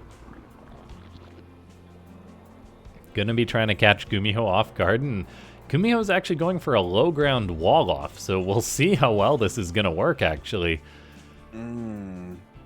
What's he going to build here? Is it a depot? Yeah, a depot, and then a factory at some point. Right. Is this just the perfect read from Shin? Sometimes that happens. Because this can get damage done. Maybe he knows Gumiho likes to do this on this map. Yeah, he's going around that right path area, trying to avoid the Reaper path. The Reaper's going to get down and see the late pool and be like... Oh, and he does SCV's hard moving wall out it. to scout. Oh, where's this guy Hey, going? Juke's left. There's still a Marine being produced by Gumiho, and he's got a solid wall, so he's totally fine. Right, look at that. Yeah, we're not getting through this. Not even close. Beautiful from Wow. Gumio. Deals with the early Ling pressure, no problem at all. None. That is a situation which can just go so terrible for the Terran at times, but instead it went great. Yeah, I mean, you can't do it any better. That was fantastic. Yeah, because, for example, if you're the Terran and you skip the Marine like some greedy Terrans do, you're just dead, basically. Because they're like, oh, I got 30 seconds till my reactor's done, and a Hellion is just starting now. Overlord trying to find the safe space. Your warriors have engaged the Does fine. The Nope, Marine dead. on the high ground provides vision, but not enough. Oh, are you kidding me? Like 4 hit points on that thing. 9 hit points total. Wow. All right. That's fun. Gumiho can't even spot this with a medivac because he's got his starport on the other side of the map. He's proxying a Zerg. That's where that crazy SCV went. And Shin sees this. He knows this is coming too. He's like, what are you doing, you goofy Terran? Gumiho builds a fusion core at the back of his base, though. Is he gonna build a battle cruiser? No, he's not. Not anymore. Oh, he's I just mean, gonna move it to the right and build a battle cruiser. Yeah, but how suspicious is this? That is- He sees it flying that way. This is weird. There were Ling. Okay, these Lings just... Okay, not that way. The Lings need to go the other way and scout it. I'm sure... Like, yeah, like Shin's... It's not something you usually look for as the Zerg, but it's so obvious if Shin thinks about it. Right. Well, because he saw the first starport. Yeah. Now all he's got to do is be like, where did that starport go, I wonder? And then he'll find it, except he's not really concerned about that. No. He's sending the Lings the other way. It probably didn't even register in the brain of Shin that Gumiho flew that towards the right instead of towards the northeast. Oh my gosh. I have not seen a battle cruiser in a high level... I love it. This is what I love about Gumiho. How long has it been? Been so long. Shin, oh, he knows though. He was just waiting for it to start building. You genius. Shin. But the Hellions can save this. You were questioning him? Yeah, because he wasn't doing anything. Maybe Gumiho cannot save this. Got to do some crazy Hellion micro. This is insane. Oh, beautiful spot there behind the tech lab, but still not Tech enough. lab's down. You can still finish the battle cruiser even if the tech lab is gone. It's gonna finish. What a monster. Now all of a sudden Shin has to deal with a battle cruiser. But Who he knows does it's coming. Fancy Hellion medevac micro. Honestly, who does that? Gumiho Incredible. does. Gumiho Yes, he does. Yes, he does. Now he's gonna play mech this game and probably lose. He's throwing up 2 armories and 2 factories, so yeah, definitely. Hey, Overlord down. Battlecruiser is like 1/10 of a way to paying for itself. Let's Yes. go. Jumps? I heard a jump sound. I know what jump sound sounds like. I play Oh, 3v3 he ladder. blinked it towards the third where there's 5 queens waiting. Yeah. Make 5 that queens can 7 handle a queens. Battlecruiser. Okay, might lose that one. A queen and an Overlord Oh have been my killed. gosh, womp womp. Yeah, womp womp womp, dead. And Transfuse keeps that queen alive, so an Overlord and 2 queens died for 1 battle cruiser. Not good trade, man. Try again next time. Yeah, this is why you He's don't. getting Yamato. Like, What? Gumiho, you. What is Yeah. he? Oh, he didn't cancel it. He had high hopes for that. He really did. Oh, Gumi God. Oh, that's hilarious. He didn't even make 2 battle cruisers. He just made the No. one. Is he gonna build one so it doesn't look like he's silly for not canceling Yamato Cannon? I don't think Okay, he cares. is. Oh my gosh, you're right. Gumio, you're my favorite. This is honestly hilarious. Sunk cost fallacy. He's gotta make that worth it. Hellbats, how many lings can you kill, Hellbats? Not All enough. those other 2 Hellbats that abandoned their friends are all of a sudden feeling like jerks. And way more Hellions join the party, and the lings gotta get out of there. That's what we're talking about. Hellions own. Yeah. Blue Flame's finishing up. Aspire on the way from Shin. Are you gonna try mutas against this? It could just be a big Corruptor Roach swell as well. True. Not that the Corruptors are needed for much of anything. No. Unless a battle cruiser actually happens. Which it's not. Anyway, not yet. A Cyclone locks onto a Roach. I'm sure that transitioning into Hellbats helps you against these Roaches. Your active range gets shut down quite a bit. More Cyclones show up, and it is 9 mutas getting fired up. Okay, so we've seen this. When the Cyclone had their change, like 3 patches ago, saw a couple attempts of mutas to try to deal with the Cyclone, and it did not go well for the mutas. So I'm curious to see Now, how were Shin those tries to pull latter this off. games were the bug or not? Ooh. That's a great question. It was pretty new with, oh my gosh, honestly, like 2 patches ago. Okay. And I don't know if there was a bug or not, but I will tell you, those mutas flew into those Cyclones and just got obliterated. So, curious to see how this works out from Shin, if he's going to try to engage with the Cyclones or just harass with the mutas and let something Well, else like he's deal with just those, gonna be like, maxed out on Roaches and Lings and just dive on and murder Gumiho. That's and his the mutas plan. are harassing on the right side, which is crazy annoying. Yeah, this is a great setup by Shin. Turrets Yeah, trying to come up. Yeah, just like Cure before him. Gumi was like, I have to build turrets? What is Okay, this? Cyclones are pretty good against mutas, but Yeah, but this is disastrous on the other side for Gumio. He's down like 40 supply. Just marching in here, taking down Hellbats easy. That 3rd base is getting massacred. Every SCV is dying. Cyclones are great at this. They're really good at attacking stuff from distance, but 23 SCVs die. There is a dearth of supply available here, 67 to 114.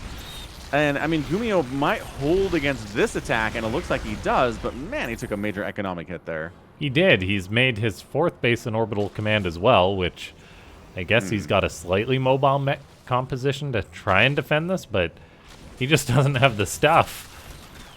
As Lings come on in once again, there is Lings killing Hellions.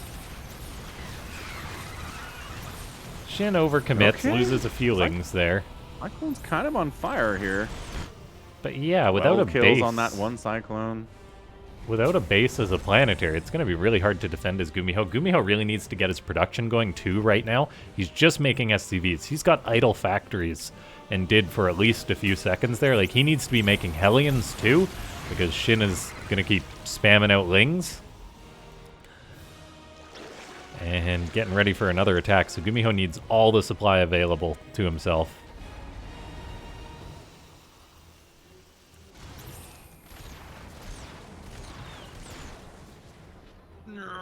Okay, no mutas died there incredibly. Fungal? He's still making roaches, but I guess. Yeah, Fungal to slow down these Cyclones is an amazing use of Fungal. One of the best ones in the game. 110 to 65 army supply. Like, I Oh, don't the think it's command good, but center dies, and so do Gumiho's hopes in the game. what a series. Shin's like, Ultras are good, and Gumio's like, Mech is good. It's like, you guys, have you been playing Starcraft for the last year or not? I mean, guess that's Shin a at new least patch. won some of his Ultra games. That's true. That's true. He won 1 Ultra game, so I mean, it's not as bad as trying to go Mech here against an Elite Zerg player. Weird stuff, man. We love you, Gumio. We love your battle cruiser attempt. We like you got Yamato, and for no reason, because all your battle cruiser was dead. Truly, truly wonderful. Great game 3 there. So Shin takes the lead. We'll see what he's planning on doing next. Again, it'd be great to get a 30-minute match between these two players, but Yeah, Shin's Shin just so aggressive. yeah, he doesn't just wanna keeps go killing there. everybody. Right. Like, I think Gumio's... Like, I think Gumio's willing to go there. But I just don't think that Shin is interested in getting to 30 minutes at all.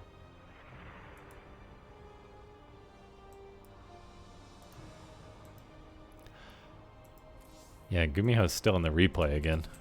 Yeah, he's like, what did I do wrong? Gumio, you made mech. Close it and move on. Sorry. Like, maybe one day Blizzard will make mech good again, but today is not that day. I mean, yeah, the Cyclones looked good against the Mutas and okay versus did. the Roaches, but They killed a ton of roaches. maybe do that but without opening with a battle cruiser? Maybe that'll... Then you'll have an extra 1,000 resources of stuff. Yeah, and then maybe Shin won't get on 8 bases and 85 workers and just come kill you with whatever he has lying around.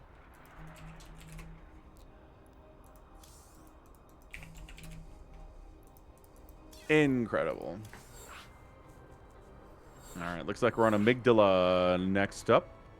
LaughNgamez has the lobby ready because he's a professional. That's why it's ready. Professional gamer, man. That's right. Interesting. There's not an author for this map. No? Just said it was submitted to Team Liquid Map Contest. Oh. Oh, just kidding. This is by Monitor as well. Sometimes it shows... That's weird. So if you read the map info just without hovering over it, it doesn't say Monitor. But if you hover over the text and it shows you the same text, this time it says created by Monitor.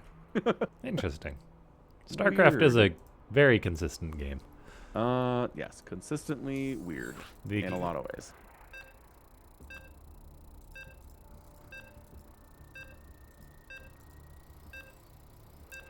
Okay, and away we go into match number 4. On a map named after a part of your brain, the Ew. amygdala. Speak for Now we yourself. I need don't have one another- of those.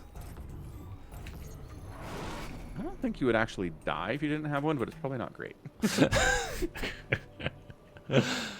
Actually, I'm going to Google it. Anyway, top right, we got Gumio. Die.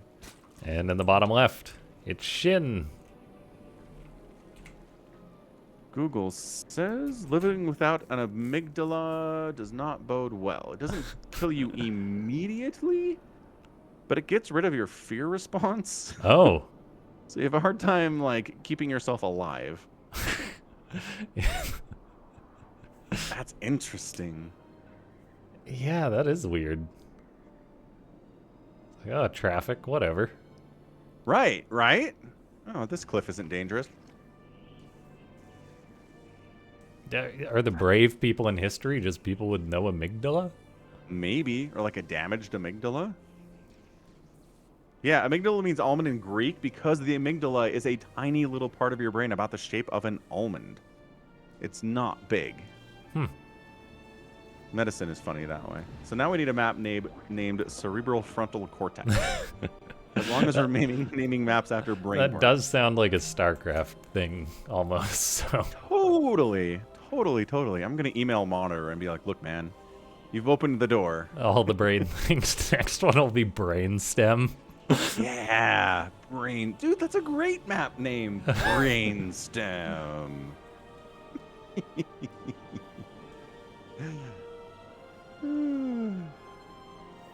Yeah, the amygdala is tiny, small, almond-shaped part of the brain. It plays a key role in emotional responses like fear, anxiety, and rage. That's funny. Freaking medicinal people are funny.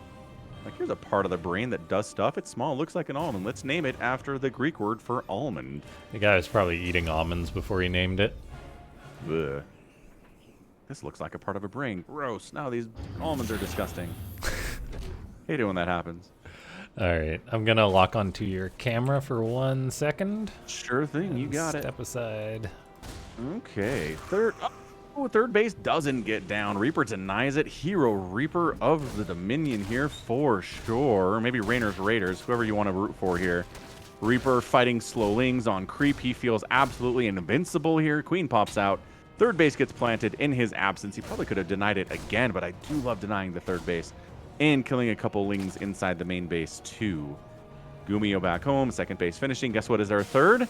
No, somehow. The man has not made a fast third base, despite the fact that he has done that most of the games we've seen from him against Zerg these days. Does get a starport. Is he trying? No, he is not going to try to make another battle cruiser. It's like the first battle cruiser wasn't given a fair chance. I teleported him into 5 queens by accident. Hate it when that happens, honestly.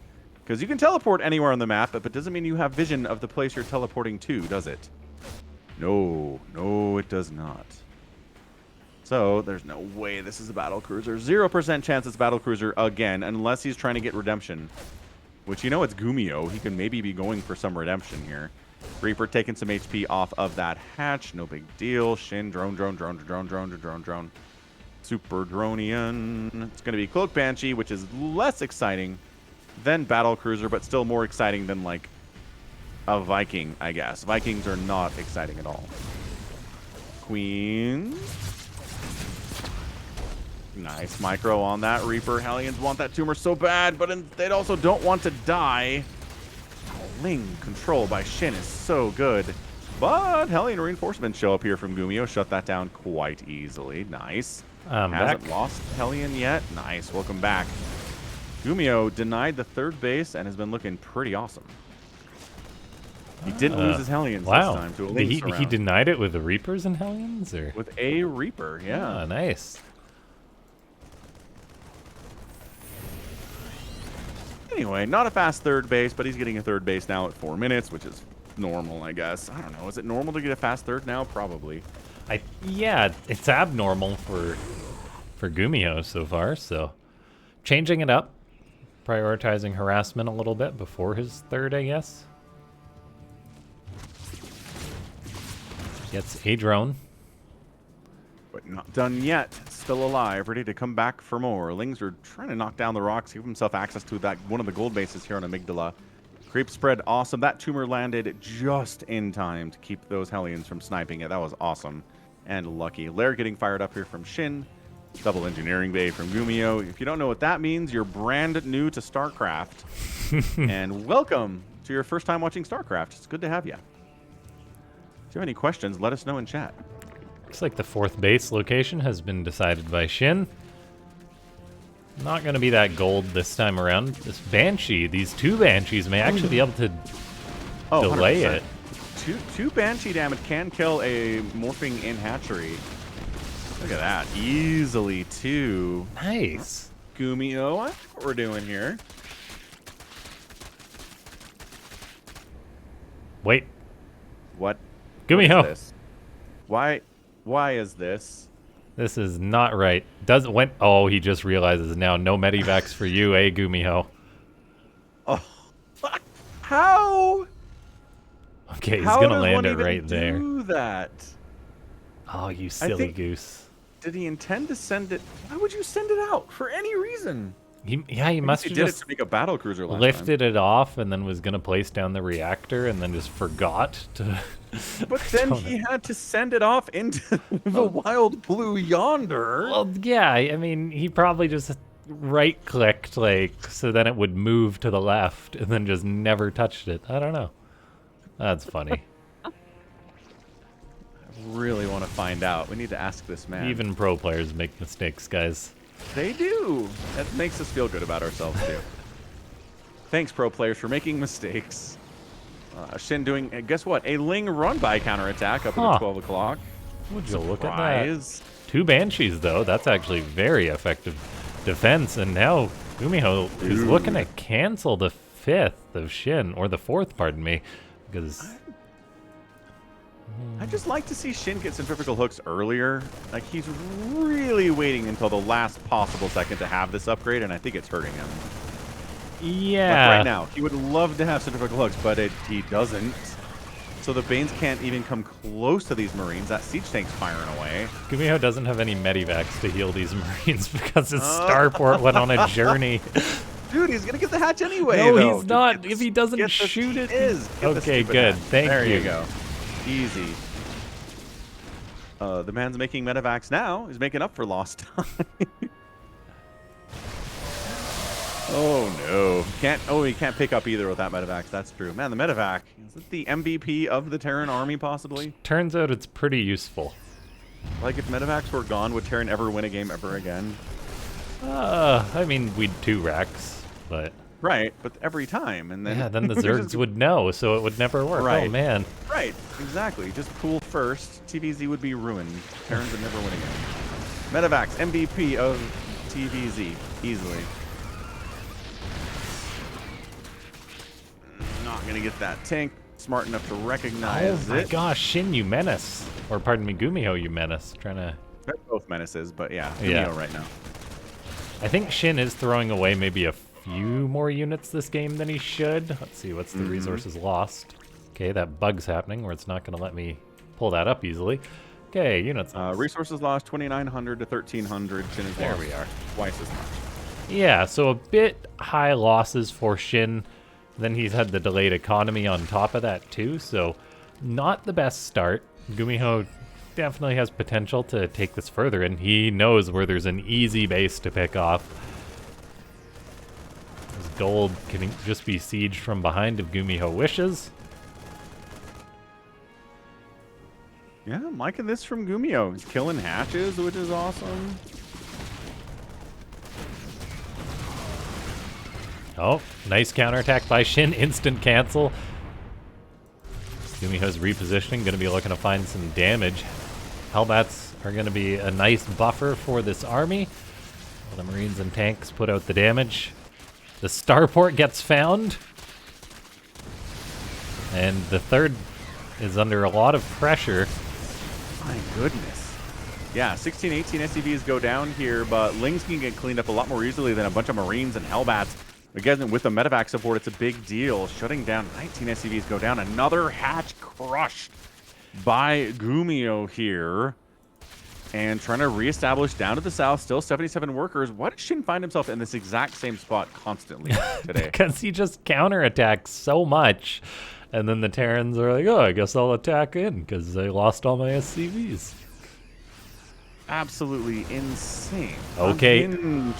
Oh, so many Banelings are present for Shin. He's chasing Gumiho down. He's looking to get some good pickoffs, and he does find everything that doesn't fit into the medivacs. He then grabs one of the full medivacs, but then has a hatchery canceled.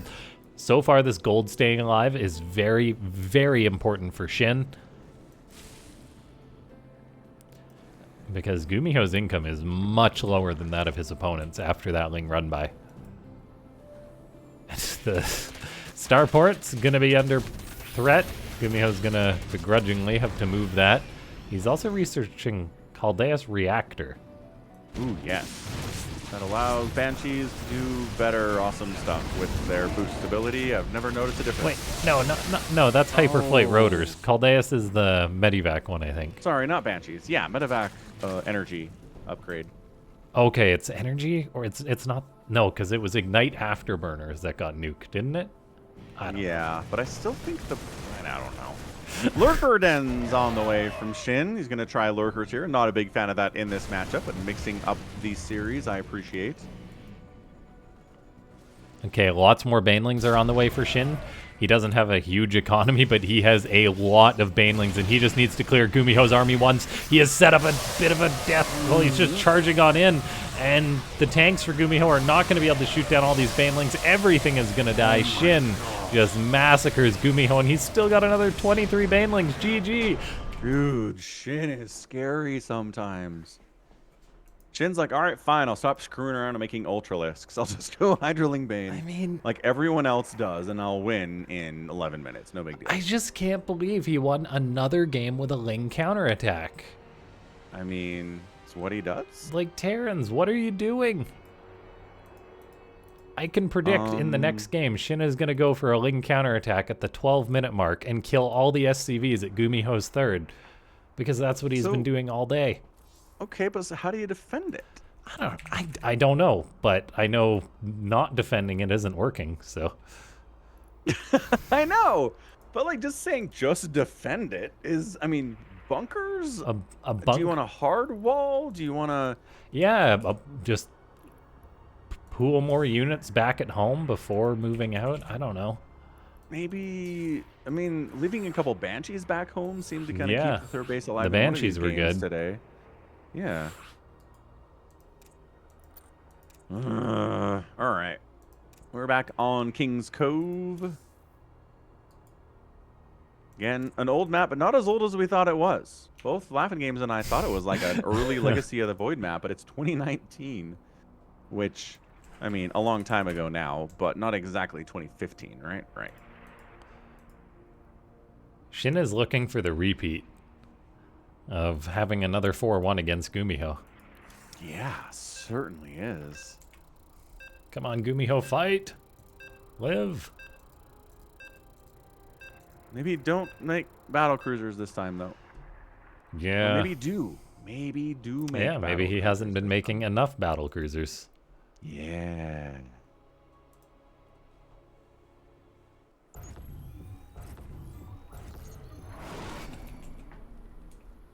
Maybe mass battle cruisers the answer to everything. Maybe. Maybe. Anyway, Alright. top left, it's Shin. Bottom right, the Telturn, Gumiga. Yeah, having Shin in these events has been a nice breath of fresh air, because for the longest time he wouldn't play them very often, but for the past few he said, yeah, I'll play. Nice. And it's nice because, it's really nice because Dark wouldn't always play in events. And Right. so that's one of the like 3 Korean Zergs out, and then Solar would always cancel last minute, which made me want to pull my hair out. And now we have Shin, which is great. And Shin's having a great time, so he'll probably come back again. Yeah. Awesome. As long as there's money. Definitely. And there is money, again, thanks to people like you clicking the claim code button on the Matcherino link in chat. And for people like Somicron and Phoenix of War coming through with massive donations, direct contributions from both Phoenix of War and Somicron for $20 and $25 respectively. Coupons being used by people like Alive in the Wind. Your name is too long to show up. I'm sorry. Well, yes, thanks very much to everyone who has taken the time to do that. It's a good habit if you're a StarCraft viewer to support events that way. Yeah. To Matcherino it. And again, it doesn't cost you anything, so why not?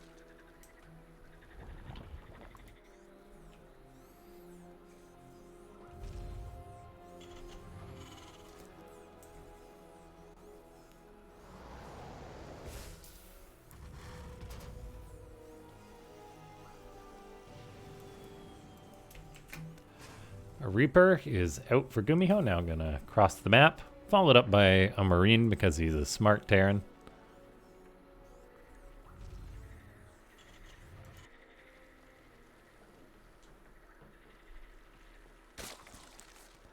But yeah, my answer to the run by thing is just Terrans to go for the later game.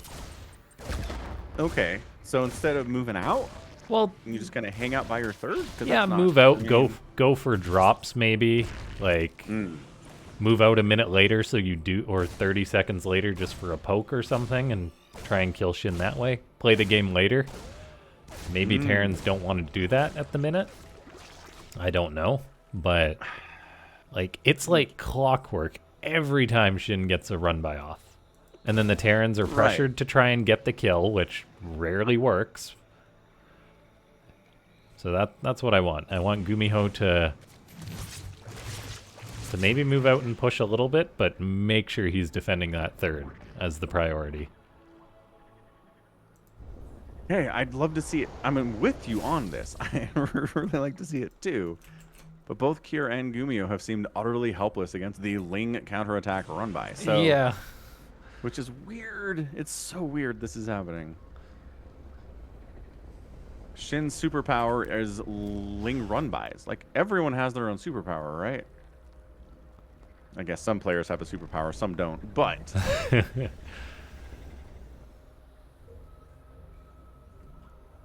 what's interesting to me is that I would say, I don't know, when Raynor started getting really good, right, started ramping up to get his world championship, like, he was the Zerg where you could kill 15 of his Lings early game and it wouldn't make a dent to his ability to macro and do what he wanted to do. And it was kind of a him thing. Like, every other Zerg player, you could hit their economy and, like, kind of slow him down a little bit towards the mid game, and that's how you would get in the edge and get a win. But then it seemed like every other Zerg player on Earth was like, oh, they figured out what Raynor was doing, and they just copied what he was doing, and now I think all of the top Zerg players are really good at just absorbing initial drone losses, no matter how many they are, and acting like nothing happened, which is incredibly frustrating to play against from a Protoss and a Terran perspective. Oh, yeah. Which is why Terrans probably try and all in and end the game fast so much, because that compounding damage doesn't really add up to what it used to. Right. All right, let's go, battle cruiser. Okay, Gumiho. Hey. Got that fusion core. I was like, boring. Liberator range. No! Not from Gumiho. He loves you, and he wants you to see another battle cruiser. Go Gumiho. If you're going to lose in this series, you may as well do it trying to build a battle cruiser in your main base, and then just play it out from there. I'm here for it 100%. Let's go, buddy.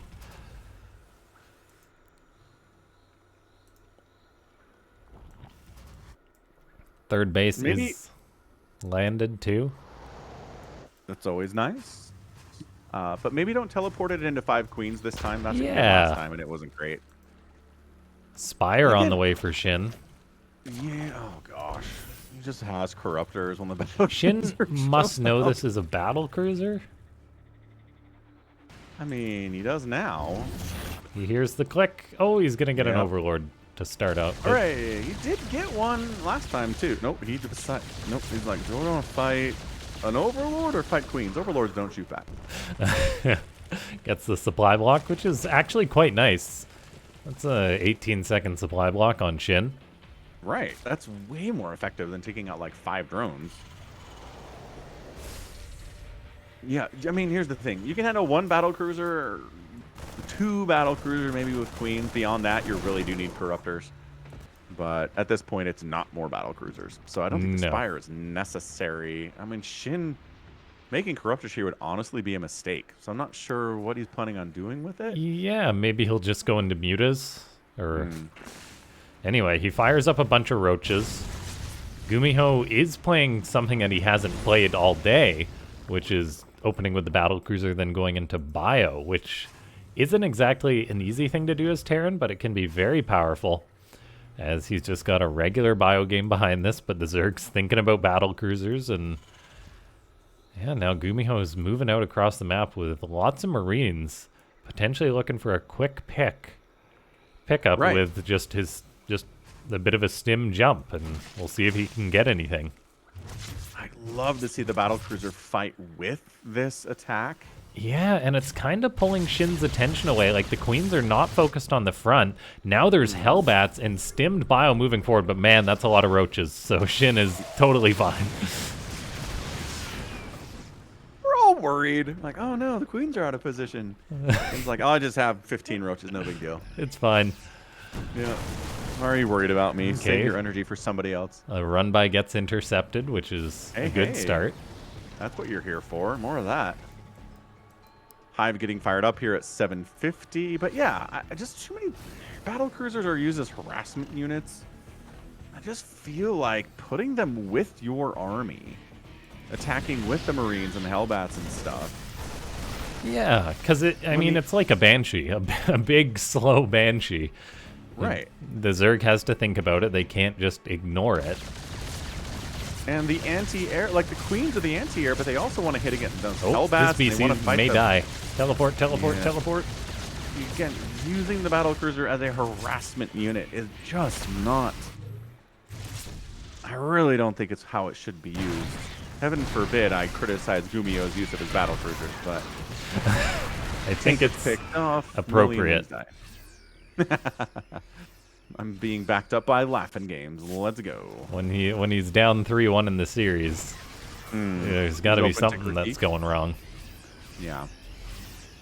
But it's not just him. I mean, every time you see a battle cruiser used, it's a harassment unit. Oh, yeah. And I just don't know why we don't try to use them in conjunction with other stuff as part of your army comp. I don't know. Maybe we'll see it tried sometime.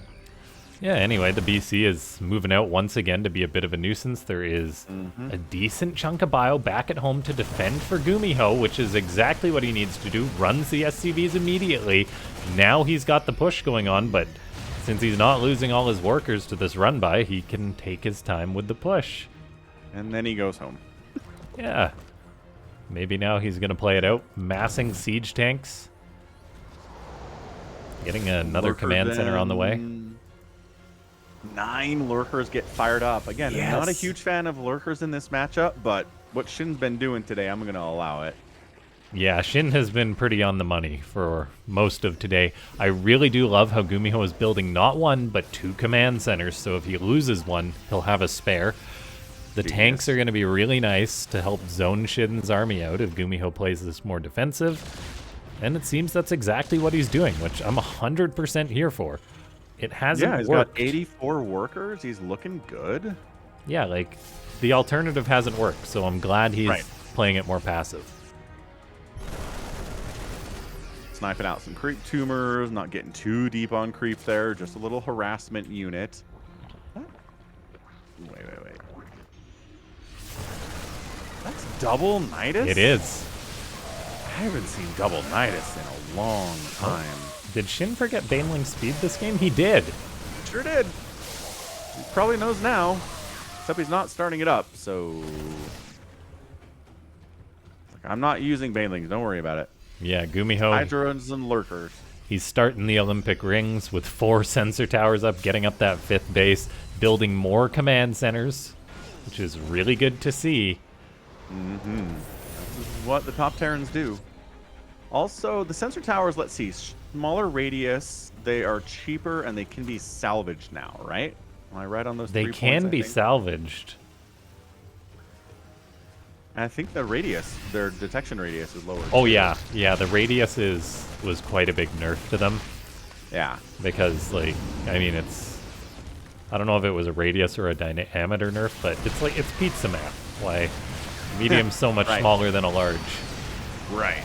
Like, much smaller than it looks. Nidus does erupt inside that's the Oh main base no, of Gumiho. Gumiho. Oh, didn't stop it. Running units into their deads. The battle the cruiser will BC kill is a every one hero. of these lurkers. Can it actually the save the day? opportunity. Oh, there's a bunch of queens. Oh gosh. Queen's transfusing the Nidus. Battlecruiser has to flee. The anti-air is here. 14 SCVs die. Another Nidus pops. Now landing. This is going to be super annoying. Sure. I mean, Gumiho can just hold this position with lots of tanks. That's true. Lurkers are pretty horrendous against tanks. They have good range, not as good as tanks, though. There goes the battle cruiser, but Gumiho, I mean, he's got lots of bases still. He just needs to keep up his production. Like, Oh my his production is idle right now. He's being bullied out by a few queens. And yeah, this is not ideal for the Terran player. Like, Gumiho's got $2,000 in the bank. He hasn't turned this extra base into a planetary, so that's going to be vulnerable. And he just fell apart because of this Nidus. You know, 2 Niduses that you didn't see and you didn't stop from coming up, it really sets you back. Oh, it As someone really who's does. had that happen to me and you, I'm sure. Yeah, absolutely, but Gumiho should have seen this coming because he had a sensor tower, so he should have Right. seen the Overseers coming on in, and he just On didn't the other react, side and of the now he's doing what all Terrans do, attack on the other side of the map and lose to Shin. And, yeah, Shin is working on that rep, man. Yeah, like, the double Nidus was absolutely the right call because it worked. Should it have been game ending? Probably not. But anyway, well played by Shin. Probably not. But my goodness, what a GG there. Absolutely dominant performance. Did lose 1 game to Gumio, lost 1 map to Cure, so dropped 2 maps the entire time today. That's about as dominant a performance as you're gonna get, and that's his. Is that his second win with the Africa or the? At least in a row. He might have won more. That's true. Let's see. Yeah, that is just his second. Nice. And just the second one he's played in, actually, I believe. So. Oh, 2-0 out here in the SOOP Live. That's pretty good. So, yeah, I imagine he'll be back for more. He feels pretty comfortable in this environment. Yeah, big thanks to everyone who tuned on in for this one. Make sure to hit up that Matcherino on your way out the door, as you can still contribute to the prize pool before we close the event up. And yeah, I hope everyone has a very Merry Christmas and Happy Holidays and all that jazz. Yeah, we'll be back in a couple weeks. Follow us out on X. If you want more information as to when the next tournament will be, that's where the information is posted. Right on. Thanks so much to everyone for tuning in. We'll see you guys next time for the SOOP Starcraft Global number 10, which we actually do already have a bit of a tentative date, all the players confirmed, so it should be January 3rd, I believe. So keep an eye out for the official announcement and stuff for that. We'll see you guys next time. Thanks for watching. Yeah, appreciate it. Thanks for being here and good support today. We'll see you in a couple weeks. Bye. Bye-bye.